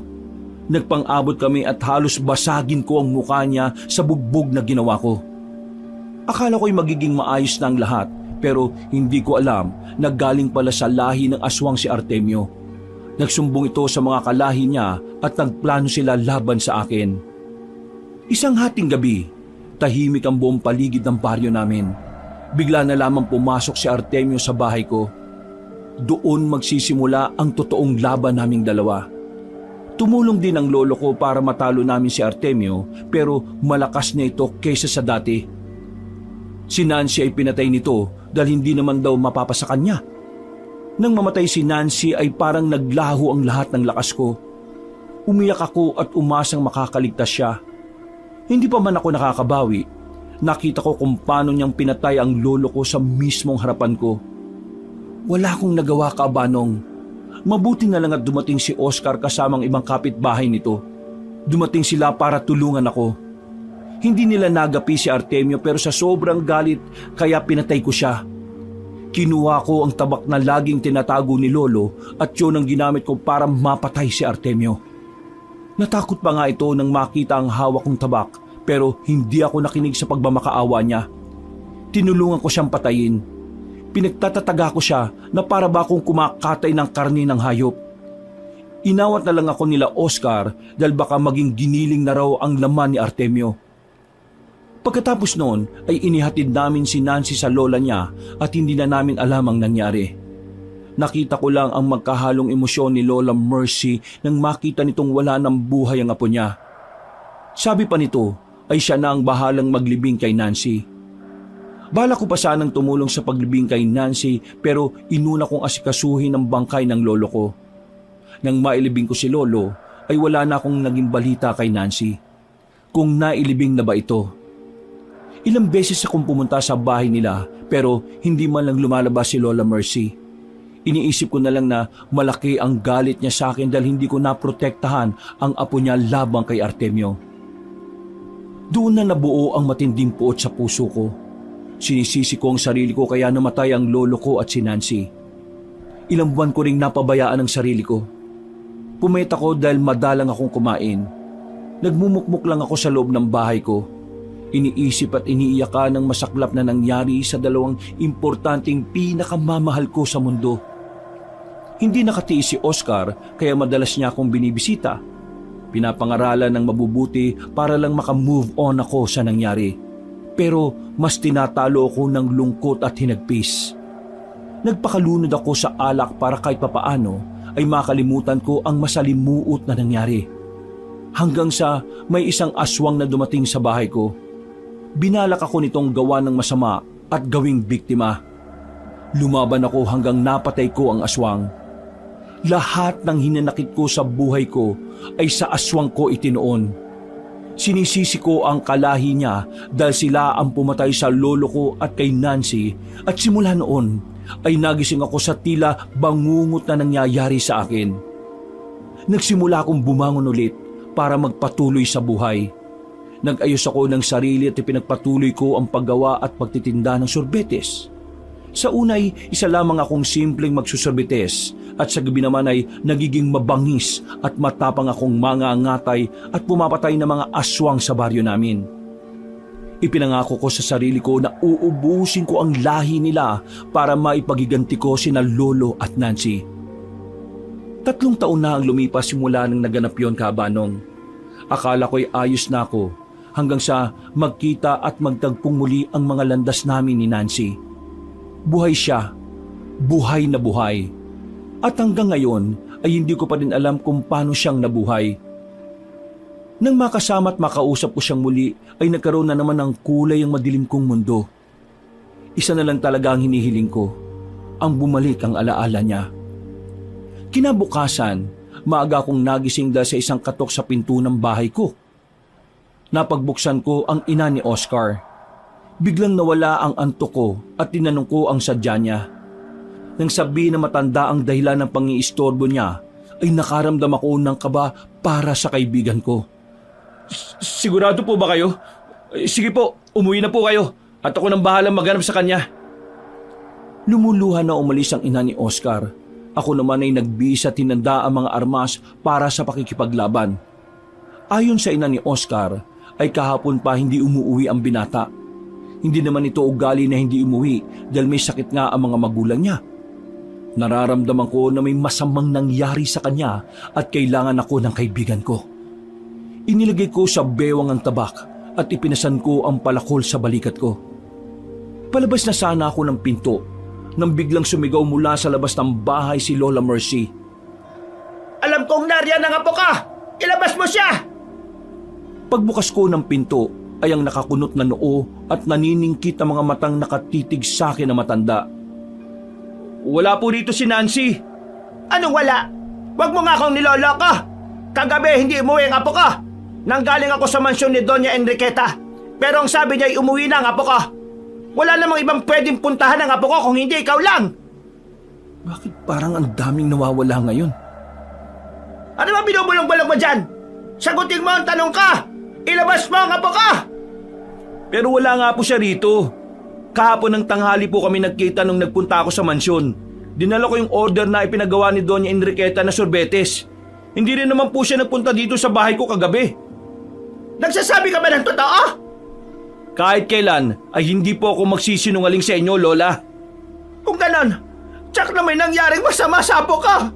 Kailangan ko siyang hanapin at baka kung ano lang nangyari sa kanya. Sige po, sasama po ako sa paghahanap sa kanya. Huwag na! Kaya ko na mag-isa. Baka lalo lang siyang mapahamak. Alam ko po ang pinupunto ninyo, pero sana pagkatiwalaan niyo ako kahit ngayon lang. Nawawala rin po yung kaibigan ko si Oscar at kailangan ko rin siyang hanapin. E ano bang itinatayo mo riyan? Tara na't lumakad na tayo para hanapin silang dalawa. Hindi pwedeng kukubat-kubat tayo! Nagpatiuna ng maglakad si Lola Mercy kaya nagmamadali rin akong sumunod sa kanya. Habang tahimik kaming naglalakad, tanging mga hunin ng panggabing insekto ang maririnig sa paligid. Panay lang ang sulip ko sa matanda. Ito naman ay diretso lang na nakatingin sa nilalakaran namin. Baka ho napapagod na kayo. Ako na lang po maghahanap kina Oscar at Nancy. Hindi. Ayos lang ako at kaya ko pa. Baka ikaw ang pagod na. Pwede ka nang umuwi kung gusto mo. Hindi ko po sila pwedeng pabayaan. Matagal na katahimikan ang namayani sa pagitan naming dalawa. Tunay ngang mahal mo ang apo ko. Dati pa naman po eh. Tunay ang pag-ibig ko sa kanya. Gusto mo bang malaman kung ano ang ginawa ko para mabuhay siyang muli? Doon na tuluyang bumangon ang kuryosidad ko. Gusto ko pong malaman, Lola. Noong pinatay siya ng aswang na si Artemio, ipinasok ko siya sa loob ng bahay.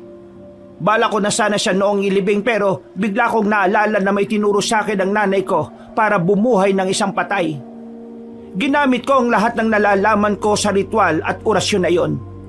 Paglipas ng 3 oras, ay nabuhay nga si Nancy. Ibig sabihin ay tagumpay ang ginawa ko, pero may nakasaad doon sa libro na kapag nabuhay ang isang patay, ay kasabay nitong mawawala ang alaala. Kaya ganoon ang nangyari sa kanya. Hindi ko inalis ang alaala niya. Kumbaga, yon ang kapalit ng muli niyang pagkabuhay. Pero bakit pilit yung inililihim kay Nancy ang lahat? Bakit ayaw niyong sabihin sa kanya ang tungkol dyan? Gaya ng sabi ko dati, natatakot ako sa sarili niyang kaligtasan. Naisip ko na mabuti na yung wala siyang naalala para hindi na niya isipin pa ang nangyari sa nakaraan niya. Tingnan mo, at tahimik naman ang buhay niya. Pero ngayon, parang gumugulo na naman ang lahat. Tingin ko, ang pagkawala niya may kinalaman sa aswang na kalahi ni Artemio. Naisip ko na yan. Kaya nga sa nakalipas na ilang taon ay hindi ko siya pinalabas ng bahay para hindi malaman ng mga aswang na buhay pa siya. Hindi ko naman din matiis na kinukulong siya sa bahay, kaya pinayagan ko na siyang lumabas. Hanggang nag-apply nga siya ng trabaho sa mansyon ni Doña Enriqueta. Nakita ko masaya siya sa ginagawa niyang trabaho, pero hindi pa rin ako naging kampante. May agam-agam pa rin ako sa dibdib ko. Kaya lang, hindi talaga natin hawak at kontrolado ang maaaring mangyari sa hinaharap. Dalangin ko na lang ngayon na sana'y ayos lang ang apo ko. Hindi ko mapapatawad ang sino mang kumuha sa kanya kapag nagkataon. Naiintindihan ko po kayo, Lola. Nang ikabubuti lang ni Nancy ang lagi niyong iniisip. Hayaan niyo, hindi tayo titigil hanggat hindi natin sila nahahanap. Nasa ganoong kaming tagpo nang bigla nang may lumagpak sa lupa. 2 aswang na nanlilisik ang mga mata at nakangisi pa sa amin. Nagkatinginan kami ni Lola Mercy. Walang salitang namutawi sa mga labi namin. Sabay naming sinugod ang 2 aswang na nakaharang sa dinaraanan namin. Lumayas kayo sa harapan namin, mga impakto! May hawak itong tungkod at nagulat pa ako nang hugutin ito ang hawak.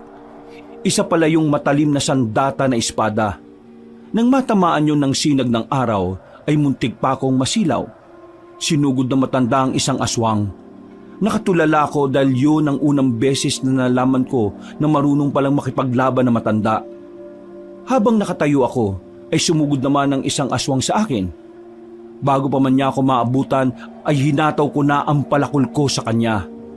Nakaiwas ito at tumama sa lupa ang tulis ng palakol ko. Hinugot ko yun at muling pinasan sa balikat ko. Sino bang amo nyo? Sa susunod yung malalakas na kalahi nyo ipadala nyo. Hindi kagaya nyo ng mga lampat mahihina. Ngumisi lang ang aswang at muling sumugod sa akin. Handa na ako sa gagawin niya, kaya naman hinugot ko ang tabak ko sa bewang ko at ibinato ko sa aswang. Nasapul yun sa muka, kaya naman bumagsak yun sa lupa. Marahan akong lumapit sa nakahandusay na aswang at kinuha ang tabako. Nilingon ko si Lola Mercy at nakita kong hinati nito sa 3 ang katawan ng katunggaling aswang. Sa gabal pa ang mga pangit na aswang na ito! Kung kailan tayo nagmamadali, saka sila susilpat! Ano, ayos ka lang ba, iho? Opo, ayos lang po ako, La. Kayo, mukhang maayos naman. Abay, oo naman. Hindi man lang ako pinagpawisan Nagpatuloy kami sa paglalakad hanggang sa huminto si Lola Mercy sa isang puno ng maraming alitaptap. Lumapit ito roon na parang may kinakausap. Tumangutango pa ito. Panay naman ang lingap ko sa paligid. Wala naman akong nakikitang ibang tao o baka hindi ko lang talaga makita ang sino mang nilalang nakausap na matanda. Maraming salamat, kaibigan. Tutungo na kami roon. Muling nagpatiunan ng lakad na matanda, kaya sumunod na rin ako. Habang naglalakad ay unti-unting naging pamilyar ang lugar na nilalakaran namin. Nang makarating kami sa binibilhan namin ng yelo ni Oscar, ay marahang kumatok ang matanda. 3 mahinahong katok lang ang ginawa niya at hindi nagtagal ay lumabas si Mang Petrolino. Ano po may paglilingkod ko sa inyo? Walang emosyon na nakatitig ang matandang lalaki kay Lola Mercy. Alam ko na ikaw ang kumuha sa apo ko. Saan mo siya itinago? Mas mabuti na ilabas mo na siya. Tumawa ng nakaloloko si Mang Petronilo saka humakbang palabas sa pinto. Wala akong tinatago rito. Baka naman nakipagtana na ang apo mo. Pagkasabi nito ay saka ito sumulyap sa akin. Ikinuyom ko ang kamao ko habang nakikipagsukatan ng titig sa matanda. Wag mo akong linlangin. Hindi ako pwede magkamali. Alam kong narito siya. Apa ka, Nancy! Alam kong nandiyan ka. Sumigaw ka naman para matulungan ka namin. Pumasok kayo sa loob at hanapin niyo ang hinahanap mong apo para malaman mo na wala siya dyan. Ay yan talagang gagawin ka. Bago ko pa mapigilan si Lola Mercy, ay nakapasok na ito sa loob ng gawaan ng yelo. Susunod sana ako pero biglang sumura ang pinto. Pinilit ko yung buksan pero parang nakalak o may malakas na puwersang nagkokontrol dito. Sinuntok at sinipa ko ang pinto pero nanatili yung sarado. Narinig ko na sumisigaw mula sa loob si Lola Mercy. Alam ko na may masamang nangyayari sa kanya. Umikot ako sa likod, baka sakali na may pinto roon na pwede kong pasukin para makapasok ako sa loob. Pinalakol ko ang padlock para bumukas ang pinto sa likod. Pagbukas ko, ay purong kadiliman ang sumalubong sa akin. Marahan akong naglakad sa loob. May mga nakita pa akong 3 pinto. Binuksan ko ang una, walang tao. Nang buksan ko ang pangalawang pinto, ay doon ko nakita sina Oscar at Nancy na nakahandusay sa sahig. Nakatali ang mga kamay nila patalikod at may nakapasak na tela sa loob ng bibig nila. Lalapit na sana ako sa kanila pero napansin kong nilakyan ako ng mga mata ni Oscar. Paglingon ko'y nakita ko ang isang aswang na nasa likod ko. Bantay siguro nila ang aswang at nagtago sa gilid ng marinig na pumasok ako. Agad kong sinuntok ang aswang. Muntik pa itong matumba pero agad ding nakabawi. Tumayo ito at muling sumugod sa akin. Hindi ako nag-aksaya ng oras. Pinalakol ko siya hanggang matamaan sa dibdib. Bumagsak sa sahig kaya nakalapit na ako kina Oscar at Nancy. Inalis ko muna ang mga tela na nasa loob ng mga bibig nila. Walang yan na yan. Akala ko katapusan ko di. Muntik na kaming gawing hapunan ng mga pangit na yan. Nag-aalala ang nanay mo sa'yo. Bakit ka ba kasi napunta rito? Ay nako, maabang kwento pre. Iisipin ko pa kung paano ko paiiksi ng kwento pero alagan mo muna ako. Masakit na mga braso at kamay ko eh. Ayos ka lang ba, Osilito? Mabuti naman at dumating ka para iligtas kami. Kasama ko lola mo, pero hindi ko alam kung ayos lang ba siya. Magkalaban yata sila ni Mang Petronilo. Ano? Dalian natin. Iligtas natin ang lola ko. Nang maalis ko ang mga tali nila, ay tumakbo kami sa loob para hanapin si Lola Mercy. Nakita namin ito na nakasalampak sa sahig habang duguan. Sa harap nito ay nakatayo si Mang Petronilo. Pinapanood lang ang nakikitang naghihirap na matanda. Napayak naman si Nancy nang makitang ang tsura ng matanda. Tumakbo ito palapit sa matanda. Lumuhod at hinaplos ang mukha ni Lola Mercy. Napakasama mo! Paano mo nagawa ito sa matanda na kagaya ng lola ko? Wala kaming kasalanan sa iyo para gawin mo ito sa amin! Walang kasalanan? Malaki ang kasalanan niyo sa akin. Lalong-lalo na yung lalaki na yan. Lumingon si Mang Petronilo sa akin at itinuro ako. Galit ang mababaka sa mukha nito at nagliliyab sa galit ang mga mata. Pinatay niya ang anak ko nang dahil sa iyong babae ka. Sinong anak ang tinutukoy mo? Si Artemio! Kasalanan ng anak niyo kung bakit ko siya pinatay. Buhay ang kinuha niya, kaya buhay rin ang kapalit. Kung nagpaubaya ka, hindi sana mangyayari ang lahat ng yon. Hindi ko pwedeng ipaubaya ang taong minamahal ko. Ano ka, hilo? Tutal, nandito na kayong lahat, kaya may paghiganti ko na ang anak ko. Ang saya, hindi ba? Nagkaroon tayo bigla ng reunion. Reunionin mo ang mukha mo. Palabasin mo kami dito. Baka magaya ka lang sa anak mong namatay. Itiko mo ang bibig mo, duwag! Kagabi, kung todo magmakawa ka para mapakawalan ka. Ngayon naman napakayabang mo magsalita. Tumigil si Oscar at natili na lamang sa gilid. Patuloy pa rin umiiyak si Nancy habang si Lola Mercy ay nanatiling walang malay sa tabi nito. Hindi ako nagsalita. Mabilis akong sumugod kay Mang Petronilo. Nailaga naman ito ang pag-atake ko. Nang makalapit ako sa kanya, ay iwinasiwas ko ang hawak na palakol. Agad naman itong sinangga ang armas ko gamit ang espada nito na gamit kanina ni Lola Mercy. Naputol ang kahoy na palakol ko kaya bumagsak yun sa sahig. Hinugot ko naman ang tabak ko sa bewang at yun naman ang gagamitin ko. Sumugod ako habang si Mang Petronilo ay panay ang ilag sa akin. Hanggang nakarating kami sa labas ng paggawaan ng yelo. Mas maganda lugar dito sa pakikipaglaban. Malamig at malawak. Dito na rin siguro kita ililibing kapag napatay kita. Ang dami mong sinasabi. Baka ikaw ang ilibing ko dyan mismo sa kinatatayuan mo. Gusto kong matakot pero mas gusto kong patayin ka gamit ang mga sarili kong kamay. Mabilis na tumakbo si Mang Petronilo palapit sa akin. Nang hatawin niya ako ng hawak niyang sandata ay isinangga ko lang ang tabako. Naglaban ang talim ng mga sandata namin. Nagsukatan din kami ng lakas. Makikita ang mga galit sa muscle namin sa braso habang pilit na nilalabanan ng lakas ng isa't isa. Kung inaakala mong matatalo mo ko, nagkakamali ka! Igaganti ko ang anak ko! Bumitiw ako at bahagyang lumayo sa matanda. Hinigpitan ko ang pagkakahawak sa aking tabak at inasinta ang kalaban. Hinagis ko sa kanya ang tabako. Nailagan nito ang sandata ko at parang bumirang na bumalik ito sa akin.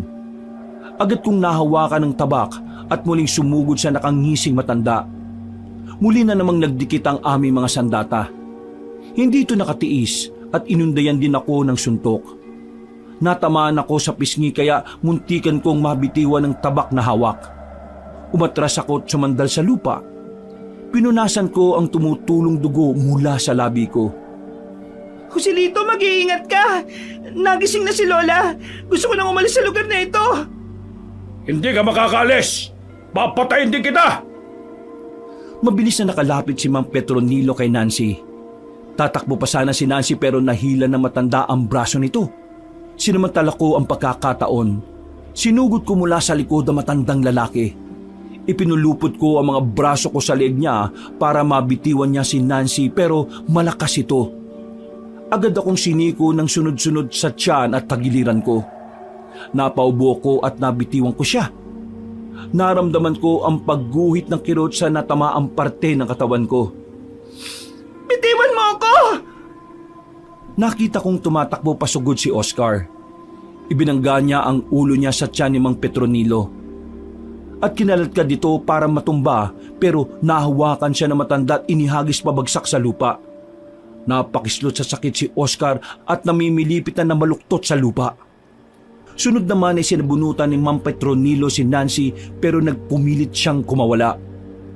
Sa kagustuhan nitong makaalis sa kamay ng matanda ay nabitiwan siya nito at tumama ang ulo nito sa maliit na bato na nakausli sa lupa. Nancy! Kahit magtulong-tulong pa kayo, hindi niyo ako matatalo! Ako ang magwawagi ngayon! Tingin mo ba'y papayag ako matalo ngayon? Para sa lolo ko na pinatay ng anak mo, tatapusin ko na ang kasamaan mo! Umayos ako ng tayo at muling hinawakan ang aking tabak. Itinaas ko yun at sumisigaw na sumugod sa matanda. Sinalubong ako nito ng atake at nagpalitan kami ng pagsangga sa mga hawak naming armas. Nagpalitan na rin kami ng suntok. Inilabas na rin ng matanda ang totoong itsura nito bilang aswang. Ang mahaba nitong kuko ay ipinangkakalmot sa akin. Mabuti naman at naiiwasan ko. Isang maling galaw ay tiyak na masusugatan niya ako. Kahit na masakit pa ang tagiliran ko, ay tiniis ko yon para makipaglaban at maging malakas. Para sa lolo ko na biniktima ng anak mo! Para sa anak ko na pinatay mo! Nagpang-abot kaming dalawa. Tinamaan ako ng hawak niyang espada sa braso pero hindi ko yun ininda. Gumanti ako at ubod lakas ko siyang hinataw ng tabak. Natamaan siya sa gilid ng leeg. Pumulandit ang masaganang dugo mula roon at muntik nang humiwalay ang ulo niya sa leeg. Hindi maaari! Natalo mo ako! Pagkasabi ng matanda, ay wala itong buhay na napaluhod sa lupa at sa katuluyang bumagsak. Hinihingal pa ako habang nakatingin sa matanda. Alam kong tapos na ang laban.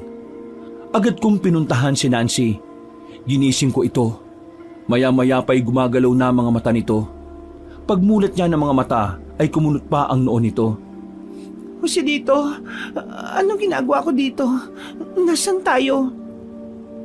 Nagpumilit itong bumangon at iginala ang mga mata sa paligid. Ako naman ay nagtataka sa kakatuwang inaasal ni Nancy. Si Artemio, baka gawan niya ako ng masama. Tulungan mo ako. Dahan-dahan kong inaintindihan kung bakit kakaibang inaasal niya. Maluha-luha ako kabanong na lumapit sa kanya. Lumuhod ako sa harap niya at hinawakan ng dalawang kamay. Hinagkan ko ang ibabaw nun. Bakit ka umiiyak? Masaya lang ako dahil sa wakas ay bumalik na ang alaala mo. Bumalik ang alaala? Bakit? Nakalimot ba ako? Si Lola Mercy, nasaan siya? Nasa loob siya. Ligtas naman yata. Tara, puntahan natin siya. O pre, baka naman gusto mo akong alalayan. Ang sakit ng likod ko eh. Napuruan yata ako. Tinulungan ko makatayo si Oscar saka kami pumasok sa loob. Naabutan namin si Lola Mercy na nakasandal sa pader. Gising na ito at nagmamasid lang sa amin. Tapos na po ang laban, Lola. Uuwi na po tayo. Mabuti naman kung ganon. Salamat naman at ang kabutihan pa rin ang nagwagi sa huli. Tulungan ko na po kayo, La. Mukhang maayos naman ang apo ko. Bumalik na po ang alaala niya, La. Hindi ko maintindihan kung bakit yun nasabi na nawalang alaala ko. Natatandaan ko ang lahat ng ginawa ni Artemio sa akin. Ang mabuti pa, umuwi na muna tayo. Kailangan ko ipagamot tong likod ko eh. Nabalian yata ako. Saka na kayo magkwentuhan. Natawa naman kami ni Nancy dahil sa nakikitang itsura ni Oscar. Nilisan namin ang lugar at saka payapang bumalik sa aming mga tahanan. Simula naman nung balik ang alaala ni Nancy ay ang nangyari sa kasalukuyan naman ang hindi niya maalala.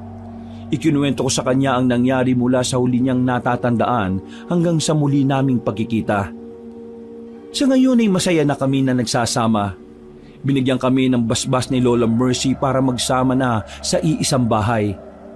Napagkasundan din namin ni Nancy na mag-iipon muna kami saka kami magpapakasal. Lahat ng nangyari ay naging aral sa amin. Nagpapasalamat din ako dahil kami pa rin ni Nancy ang nagkatuluyan hanggang sa huli. Dito ko na po tinatapos ang aking kwento, Kabanong. Maraming salamat po sa pakikinig. Mga kabangers, mga kayanggao, si Kabanong po uli. Nako, Happy New Year po sa inyong lahat! At salamat po sa pakikinig na kahit na meron po tayong event na araw na ito eto't nakikinig pa rin kayo sa atin. So, kung nagustuhan nyo po yung ating kwento, sa mga bago pa lang sa channel natin ay sana'y mag-subscribe po kayo, mag-comment at pindutin nyo na rin po yung like button. At kung medyo bitin po kayo, bisitahin nyo na rin po yung ibang channel natin. Yung Pamela Clamil na channel natin kung saan nagkukwento po ako doon bilang si Lolo Pael at ako rin bilang Kabanong. Mag-subscribe na rin po kayo kasi konti pa lang po ang subscriber natin doon. At mag-iwan na rin po kayo ng comment at pindutin ang like button. Ngayon, kung gusto nyo ng mas maganda pang channel, eto po. Yung bagong-bagong channel natin na Kabanong version 2.0 kung saan meron na pong moving images doon. So meron na po kayong pinanonood habang nakikinig kayo ng magandang narration na meron na pong music and effects. O di ba mas maganda? Kaya sana po mag-subscribe rin po kagad kayo sa channel na yon para makasama kayo sa first 100,000 subscribers. At syempre, mag-comment na rin po kayo at mag-like. At para hindi po kayong mahirapan na hanapin ang mga nabanggit na channel, ilalagay po natin yan sa description o sa pin comment. Hanggang sa susunod na mga kwento, wakas!